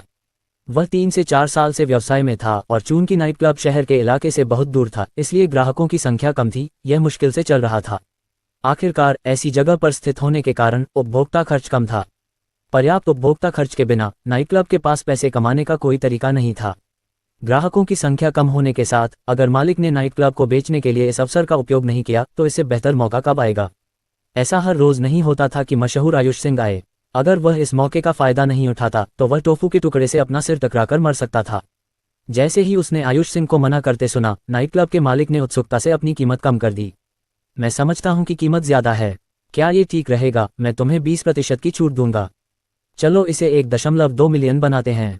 ये कैसा लगता है? आयुष सिंह ने दृढ़ता से अपना सिर हिलाया। हम 1.2 मिलियन, यह अभी भी थोड़ा महंगा है। नहीं, युवा मास्टर आयुष, आपको क्या लगता है कि कितना उचित होगा? नाइट क्लब का मालिक पसीने से तरबतर था। पूरे तियानजिंग शहर में केवल इस तरह का कोई व्यक्ति ही नाइट क्लब खरीद सकता है। कोई भी अन्य व्यक्ति 600,000 युआन से अधिक कुछ भी नहीं देगा। आयुष सिंह ने अपनी ठुड्डी रगड़ी और लिंग शियाओई की ओर हाथ हिलाया, जो बगल में खड़ा था। शियाओई, इधर आओ, मुझे तुमसे कुछ पूछना है। आ रहा हूँ। लिंग शियाओई काफी आज्ञाकारी था और तुरंत लेकिन सम्मानपूर्वक आयुष सिंह के पास पहुंचा। युवा मास्टर, क्या मैं आपकी कुछ मदद कर सकता हूँ? देखिए ये युवती कितनी अच्छी बात बोल सकती है। आयुष सिंह ने पूछा, इस नाइट क्लब का मालिक मुझे ये जगह बेचना चाहता है। मुझे यह मूल्यांकन करने में मदद करें कि इस जगह की कीमत कितनी होनी चाहिए। नाइट क्लब के मालिक ने अचानक टूटने से पहले लिंग शियाओई को आशा भरी नजरों से देखा। लिंग शियाओई ने नीरसता से जवाब दिया, ये जगह 4 लूप्स के बाहर है। एक सामान्य घर के लिए इसकी कीमत लगभग 1000 युआन प्रति वर्ग मीटर है और एक दुकान के लिए लगभग 2500 युआन है। ये नाइट क्लब लगभग 6000 वर्ग मीटर जमीन पर बना है और इमारत लगभग 2000 वर्ग मीटर में बनी है। इस तरह इमारत की कीमत लगभग 5 मिलियन होनी चाहिए। हालांकि नाइट क्लब का केवल पहला स्तर ही पैसे लाता है। रेस्तरां और ठहरने की जगहें बहुत ज़्यादा नहीं हैं। बाहर कार पार्क और दुकान के सामने की सजावट को मिलाकर भी इसकी कीमत लगभग 6 मिलियन होनी चाहिए। नाइट क्लब का मालिक बहुत परेशान था। उसने 3 साल पहले ठीक 6 मिलियन युआन का निवेश किया था। अब 3 साल बीत चुके हैं, इस जगह का मूल्यांकन अभी भी 6 मिलियन युआन पर किया गया था। क्या इसका मतलब यह नहीं था कि उसके प्रयास व्यर्थ हो गए थे? बस इतना ही नहीं था। लिंग शियाओई ने आगे जो कहा वह और भी निर्दयी था। युवा मास्टर, इस क्षेत्र के आसपास के सभी घर आम लोगों के हैं जिनके पास खर्च करने की बहुत कम या बिल्कुल भी शक्ति नहीं है। खर्च करने की शक्ति रखने वाले लोग इस क्षेत्र में नहीं आएंगे। अगर कोई दुर्घटना होती है तो ये जगह मुश्किल से खुली रह पाएगी। अगर व्यापार खराब है तो हर महीने औसतन 4 से 5 हज़ार का नुकसान होना चाहिए। यह इसके लायक नहीं है। अगर ऐसा है तो आयुष सिंह ने नाइट क्लब के मालिक की तरफ देखा, खुश होकर। बॉस, ये वाकई पैसे गंवाने के लिए एक अच्छी जगह है। एक जगह पर इतनी मेहनत और पैसा खर्च करने के बाद और दूसरों द्वारा इसे पैसे गंवाने के लिए एक अच्छी जगह कहने के बाद नाइट क्लब के मालिक को दुविधा महसूस हुई। वह केवल सावधानी से जवाब दे सका, युवा मास्टर आयुष, इस जगह को 6 मिलियन युआन में बेचना संभव नहीं होगा।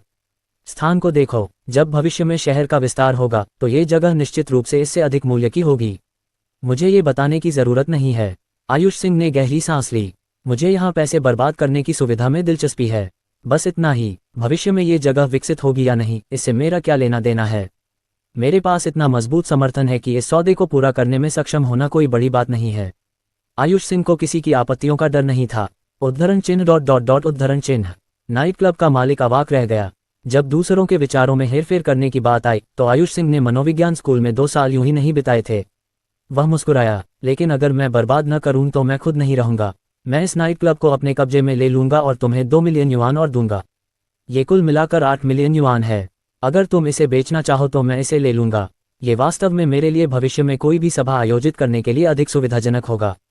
बर्बादी का यह एहसास वाकई बेमानी था। हा, इन अतिरिक्त 2 मिलियन युआन के साथ मेरे विशेषता अंक एकदम बढ़ जाएंगे। 8 मिलियन युआन, इसका मतलब है कि 3 साल की अवधि में 2 मिलियन युआन की कमाई होगी। यह कोई बुरा सौदा नहीं था। नाइट क्लब के मालिक ने तुरंत सहमति दे दी। सौदा, मैं यंग मास्टर आयुष की बात मान लूंगा और तुम्हें ये नाइट क्लब बेच दूंगा। काजल ने गुस्से से अपने दांत भींच लिए। 8 मिलियन युआन, 8 मिलियन युआन ऐसे ही चले गए। ऐसी घटिया जगह खरीदने का क्या फायदा। उसने मुझे बहुत पागल कर दिया है। निर्णायक, मुझे ये पसंद है। आयुष सिंह हंसा, लेकिन मेरी एक शर्त है। चूंकि मैंने आपको अतिरिक्त 2 मिलियन युआन टिप दी है तो क्या आपको मेरे लिए कुछ नहीं करना चाहिए? क्या ये ठीक रहेगा? मैं आपको 2 साल में किश्तों में 8 मिलियन युआन का भुगतान करूंगा। यदि आप सहमत हैं तो हम एक अनुबंध पर हस्ताक्षर करेंगे। यदि नहीं तो सौदा रद्द हो जाएगा।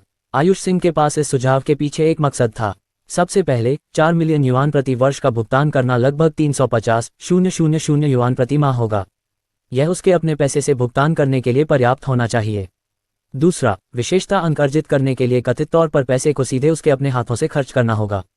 अगर उसका परिवार इसका भुगतान करता है क्योंकि राशि बहुत बड़ी है तो ये गिनती में नहीं आ सकता है।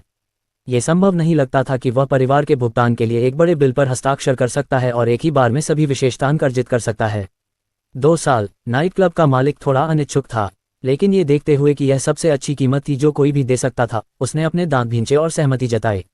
ठीक है, मैं सहमत हूँ। मुझे अब अनुबंध तैयार करने दो। जैसे ही नाइट क्लब का मालिक बाहर निकला, काजल ने गुस्से में आयुष सिंह को लात मारी। तुम बेकार हो, कौन ऐसी बातें करता है? मैं इसे और बर्दाश्त नहीं कर सकता। क्या तुम इतने गुस्से में हो कि ऐसे ही अतिरिक्त 2 मिलियन युआन दे दोगे? आयुष सिंह ने काजल को अपनी तरफ खींचा और उसके गाल पर एक चुंबन दिया। अया, इतना गुस्सा मत हो, बस इंतजार करो और देखो। पैसे बर्बाद करना भी एक हुनर है। अध्याय 9, भाड़ में जाए, क्या हुनर है? आयुष से मिलने से पहले काजल का व्यवहार बहुत सौम्य था। हालांकि उसे जल्द ही एहसास हो गया कि जब भी वह उससे बात करती थी उसका खून खौल उठता था। आयुष को इससे कोई परेशानी नहीं हुई, वह बस पैसे बर्बाद कर रहा था। अब सबसे महत्वपूर्ण बात थी सिस्टम द्वारा दिए गए विशेषता अंक। पैसा कुछ भी नहीं था, बर्बादी करके उसे क्या मिल सकता था? अनंत विशेषता अंक। स्वास्थ्य अंक, बिना स्वास्थ्य के वह किसी भी क्षण मर सकता था, भले ही वह केवल ठोकर खाकर गिर जाए। 10 बिलियन, 100 बिलियन या 1 ट्रिलियन का क्या उपयोग था? स्वास्थ्य बर्बादी के लिए पूंजी थी। एक अभिनेता ने एक बार कहा था, सबसे बुरी बात है बिना पैसे खर्च किए मरना। काजल कोने में मुंह बनाकर खड़ी थी। इस तयशुदा शादी को अस्वीकार करने का वही विचार उसके दिमाग में बार बार आ रहा था। दूसरी ओर आयुष ने कलम उठा ली थी और अनुबंध पर अपने नाम के हस्ताक्षर करने के लिए तैयार था। नाइट क्लब के मालिक को 400,000 युआन सौंपने के लिए तैयार था। सब कुछ तय हो चुका था। ठीक इसी समय आधी रात से 48 मिनट पहले आयुष के दिमाग में एक ठंडी यांत्रिक आवाज गूंजी। होस्ट के लिए पहला मिशन, पहला अपव्यय पूरा हुआ। एक बोनस विशेषता बिंदु, कुल अपव्यय राशि 298,088 युआन। 2 विशेषता बिंदुओं को भुनाया जा सकता है। क्या आप भुनाना चाहते हैं? हाँ बिल्कुल। आयुष ने बिना सोचे समझे तीनों गुण बिंदुओं को अपने स्वास्थ्य में जोड़ लिया। एक हल्की सी रोशनी चमकी और उसकी छाती में जकड़न कम हो गई। ऐसा लगा जैसे वह गर्म पानी के टब में डूब गया हो। आरामदेह। कुछ ही पलों के बाद आयुष को ज्यादा ऊर्जा महसूस हुई। वाह हा हा हा, ये सिस्टम बढ़िया है। चलिए बर्बादी जारी रखते हैं। उसी समय वही यांत्रिक आवाज फिर गूंजी। नया होस्ट मिशन, 1 हफ्ते में 1 मिलियन बर्बाद करें। इनाम 5 बोनस विशेषता अंक। आयुष ने पहले ही नाइट क्लब खरीद लिया था। यह उसके लिए आसान काम था। उसने देखा कि उसे अपने माता पिता से इतनी बड़ी रकम पाने के लिए कोई अच्छा विचार सोचना था। भीड़ नाइट क्लब में आने लगी। आखिरकार आयुष ने ग्राहकों से कहा था कि वह बिल का भुगतान करेगा और उन्हें सभी को आमंत्रित करना चाहिए। ऐसा अच्छा मौका कौन छोड़ेगा?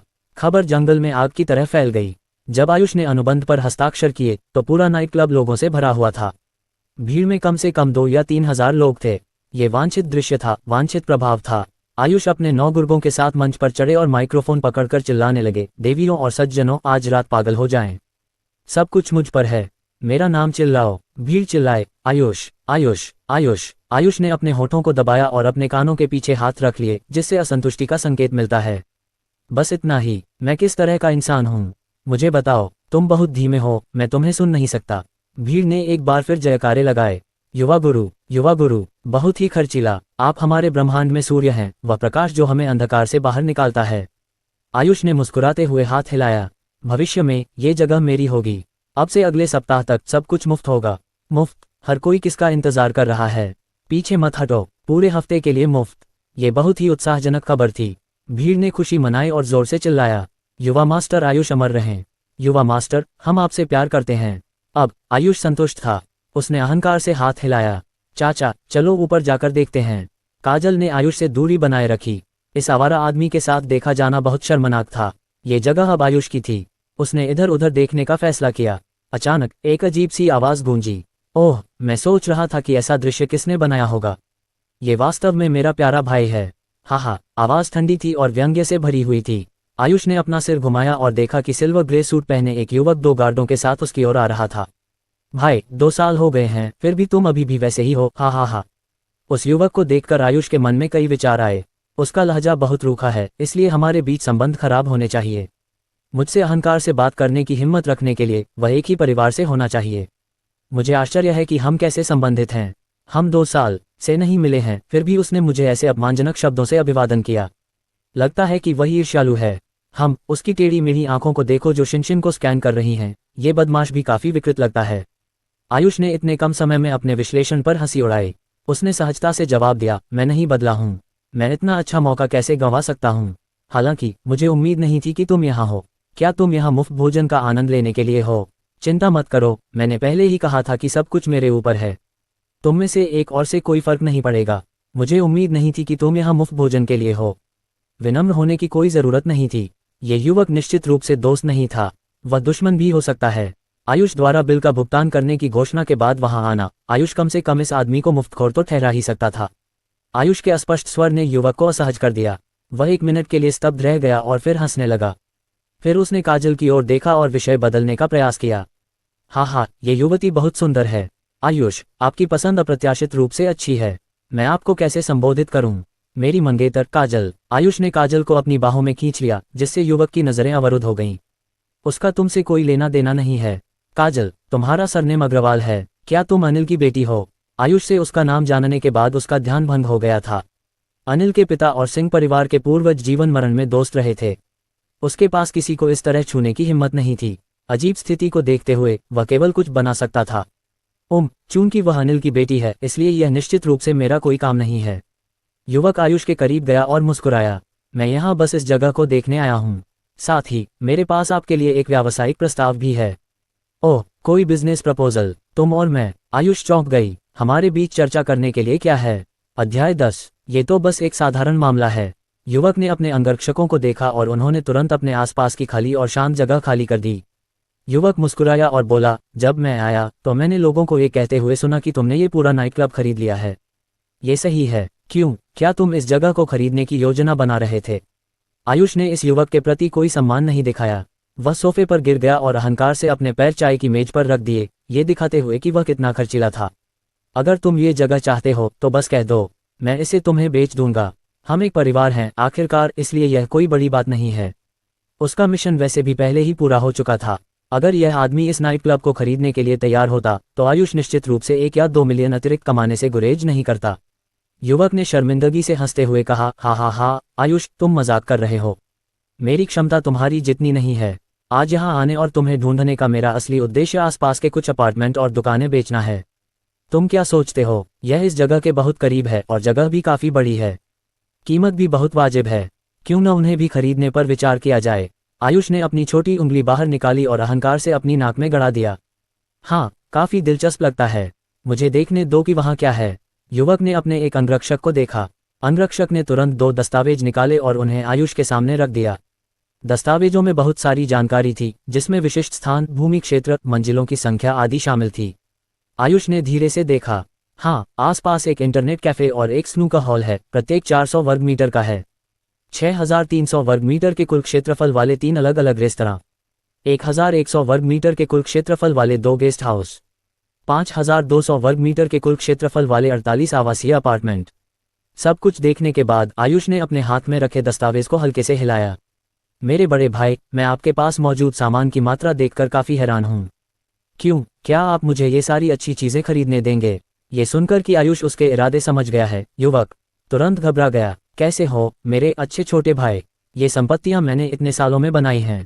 चूंकि आज तुम्हें संपत्ति खरीदने में दिलचस्पी है तो क्यों न ये भी खरीद लो। चूंकि तुम बर्बाद करना ही चाहते हो तो तुम्हें इसे बड़े पैमाने पर करना चाहिए, है न? हाँ, ये शब्द मेरे कानों को अच्छे लग रहे हैं। तुम मुझे अच्छी तरह जानते हो मेरे बड़े भाई। आयुष जोर से हंसा। कोई कीमत बताओ और मुझे विचार करने दो। अगर यह उचित है तो मैं सब कुछ खरीद लूंगा। ये कैसा लग रहा है? उसके बगल में काजल को बिल्कुल भी समझ नहीं आया कि आयुष क्या सोच रहा था। जाहिर है कि इस युवक के इरादे अच्छे नहीं थे। आयुष फिर भी उसके साथ सहयोग क्यों करना चाहता था? इसके अलावा उन सभी संपत्तियों को मिलाकर बहुत बड़ी रकम खर्च होगी। लेकिन वह आयुष के वर्तमान फिजूल खर्ची के व्यवहार को समझ नहीं पा रही थी, इसलिए उसने सोचा कि उसे चुप रहना चाहिए और परिणामों की प्रतीक्षा करनी चाहिए। हालांकि आयुष के माता पिता उससे बहुत प्यार करते थे, लेकिन यह असंभव था कि वे इतनी आसानी से आयुष के लिए पैसे खर्च कर देते। आखिरकार उन संपदाओं की कुल कीमत 20 से 30 मिलियन युआन होनी चाहिए। दरअसल युवक ने अपनी आदर्श कीमत बताने से पहले थोड़ा संकोच किया। कुल कीमत 35 मिलियन युआन है। ये कैसे है मेरे अच्छे छोटे भाई? क्या आप सब कुछ खरीदने की योजना बना रहे हैं? इतने सालों में आपने अभी तक इतने बड़े पैमाने पर बर्बादी नहीं की है न? हाँ, यह ज्यादा दिलचस्प है। मुझे ये पसंद है। आयुष ने अपनी ठोड़ी को छुआ, अपने दिल में हिसाब लगाते हुए। इस दुनिया में इन संपदाओं की कीमत निश्चित रूप से इतनी नहीं है, लेकिन उसने जो कहा वह सच है। अगर मैं सब कुछ खरीद लूं तो क्या मेरे विशेषता अंक सीमा तक नहीं बढ़ेंगे? लेकिन समस्या यह है कि मैं अपने पैसे से उन सभी को कैसे खरीदूं? अगर मेरा पैसा पर्याप्त नहीं है तो क्या मेरे परिवार के जरिए खर्च किया गया पैसा अभी भी मेरे बर्बाद किए गए मूल्य में गिना जाएगा? यह एक बहुत गंभीर मुद्दा है। निष्कर्ष के तौर पर उसे अभी इतना नहीं सोचना चाहिए। हालांकि आयुष ने बहुत कुछ बर्बाद किया था और वह भी बर्बाद करना चाहता था, लेकिन वह इस आदमी के सामने बेवकूफ़ बनने का नाटक नहीं कर सकता था, है न? अपनी उंगलियां चटकाते हुए आयुष मुस्कुराया और कहा, जियाओई, मुझे ये हिसाब लगाने में मदद करो कि इस सामान की कीमत कितनी है। ठीक है युवा मास्टर। लिंग शियाओई ने दस्तावेज लिया और एक एक करके गणना की। पास के इंटरनेट कैफे और स्नूकर हॉल हमेशा से ही खराब प्रदर्शन कर रहे हैं। मूल रूप से वे या तो लागत निकालने के लिए संघर्ष कर रहे हैं या घाटे में चल रहे हैं। इसलिए उनके 800 वर्ग मीटर के कुल क्षेत्रफल का मूल्य केवल 2200 युआन प्रति वर्ग मीटर की दर से लगाया जा सकता है। 3 रेस्तरां थोड़ा बेहतर प्रदर्शन कर रहे हैं, लेकिन बहुत ज़्यादा नहीं। उनकी दर लगभग 2500 युआन प्रति वर्ग मीटर होनी चाहिए। इसके बाद 2 गेस्ट हाउस हैं। उनका प्रदर्शन और भी खराब है। प्रत्येक वर्ग मीटर का मूल्य केवल लगभग 2000 युआन हो सकता है। जहां तक 48 आवासीय अपार्टमेंट की बात है, प्रत्येक वर्ग मीटर का मूल्य अधिकतम 800 युआन या उससे अधिक है। तो सब कुछ जोड़कर लिंग शियाओई ने अचानक एक कैलकुलेटर निकाला, जो किसी को नहीं पता था कि उसे कहाँ मिला था। इंटरनेट कैफे और स्नूकर हॉल की कुल कीमत 1760,000 युआन है। 3 रेस्तरां की कुल कीमत 15,750,000 युआन है। 2 गेस्ट हाउस की कुल कीमत 2,200,000 युआन है। आखिरी में 48 आवासीय अपार्टमेंट हैं, जिनकी कुल कीमत 4,160,000 युआन है। सब कुछ जोड़कर एक तेज टैपिंग की आवाज़ सुनी जा सकती थी, जिसके बाद शियाओई ने निष्कर्ष निकाला, कुल कीमत 23,870,000 युआन है। युवक हैरान रह गया। जब उसने हिसाब लगाना समाप्त किया तो उसने अनजाने में पूछा, यह महिला आपके समरलोक से आई हैं। आपने इतनी सटीक गणना कैसे की? वह चौंक क्यों नहीं गया? लिंग शियाओई ने जो मूल्य गणना की थी, वह उन परिसंपत्ति मूल्यांकन विशेषज्ञों द्वारा की गई गणना से केवल 100,000 या उससे थोड़ा कम भिन्न थी। मैं तियानजिन विश्वविद्यालय से हूँ और मैंने वित्त का अध्ययन किया है। लिंग शियाओई ने शर्मीली मुस्कान दी। मैं अब यंग मास्टर आयुष के लिए काम कर रहा हूँ। यह अप्रत्याशित था। आयुष ने कभी नहीं सोचा था कि आज उसे इतनी अच्छी किस्मत मिलेगी। उसके शानदार तरीके ने वास्तव में उसे ऐसी प्रतिभा से मिलने का मौका दिया था। आयुष जोर से हंसा। शियाओई, तुम्हारा मूल्यांकन वाकई अच्छा है। मैं तुम्हें बहुत बड़ा इनाम दूंगा। मैं तुम्हें बाद में 5,000 युआन और टिप दूंगा। लिंग शियाओई मुस्कुराया और कहा, आपके इनाम के लिए धन्यवाद यंग मास्टर। ठीक है, वापस काम पर। आयुष ने अपने इस भाई की ओर देखा, जिसे वह नहीं जानता था। मैं तुम्हें 25 मिलियन की पेशकश करूंगा। इस कीमत के बारे में तुम क्या सोचते हो, मेरे बड़े भाई? हालांकि युवक आयुष को 35 मिलियन युआन की कीमत पर राजी करने में कामयाब नहीं हो पाया था, लेकिन 25 मिलियन युआन उसकी स्वीकार्य सीमा के भीतर था। युवक ने एक पल के लिए इस पर विचार किया, फिर अपने दांत पीसते हुए कहा, ठीक है, ये कीमत ठीक रहेगी। आयुष, क्या हमें अभी अनुबंध पर हस्ताक्षर कर देना चाहिए? इस क्षेत्र की संपत्तियां उसके लिए किसी भी मूल्य की नहीं थीं, फिर भी उन्हें यूं ही फेंक देना बेकार होगा। वे उसके लिए बोझ थीं, लेकिन कोई भी उन्हें खरीदने के लिए तैयार नहीं था, भले ही वह उन्हें बेचना चाहता था। अब जब इस उड़ाव आयुष ने सब कुछ खरीदने की योजना बनाई है, तो आगे विचार करने की कोई ज़रूरत नहीं थी। सच कहूं तो आयुष अब सीधे अनुबंध पर हस्ताक्षर करना चाहता था, लेकिन इस बार इसमें शामिल धनराशि बहुत बड़ी थी। इस दुनिया में 25 मिलियन एक बहुत बड़ी राशि थी। हालांकि उसके माता पिता उससे बहुत प्यार करते थे, लेकिन उसे भरोसा नहीं था कि वह अकेले इतना बड़ा मामला तय कर सकता है। आयुष ने इस पर विचार किया और अचानक ड्राइवर को आवाज़ लगाई। ड्राइवर, क्या तुम फ़ोन लेकर आए हो? विला को फ़ोन करो, मुझे इस अनुबंध पर हस्ताक्षर करने की अनुमति मांगनी है। ड्राइवर ने जल्दी से फ़ोन निकाला और जल्दी से फ़ोन किया। आयुष ने फ़ोन उठाया और कहा, हेलो, इससे पहले कि वह अपनी बात पूरी कर पाता, फ़ोन के दूसरी तरफ उसकी माँ की आवाज़ सुनाई दी। मैं आयुष हूँ। क्या बात है? क्या पैसे कम पड़ गए हैं? आयुष ने कुछ देर सोचा, अपनी नाक सिकुड़ी और कहा, हाँ, ये काफ़ी नहीं है। मैंने 2 व्यापारिक लेन देन किए हैं। कमी काफ़ी बड़ी है। ओह, हमारी आयुष को तो पहले से ही व्यापार करना आता है। उसकी माँ ने आश्चर्य से कहा, तुमने किस तरह का व्यापार किया? जल्दी बताओ। भगवान, हमारी आयुष इस बार वाकई बड़ी हो गई है। तुम्हें तो अब व्यापार करना भी आता है। मैंने सिर्फ कुछ संपत्तियां खरीदी हैं। आयुष ने नाक सिकोड़ते हुए कहा, कुल मिलाकर इसकी कीमत लगभग 30 मिलियन युआन है। जब उसने बात खत्म की तो दूसरी तरफ का फ़ोन धमाके की आवाज़ के साथ ज़मीन पर गिर गया। काफ़ी देर बाद फ़ोन से उसके पिता की आवाज़ ज़ोर से सुनाई दी। अरे बदमाश, अभी तुमने जो कीमत बताई थी उसका क्या मूल्य था? 30 मिलियन युआन।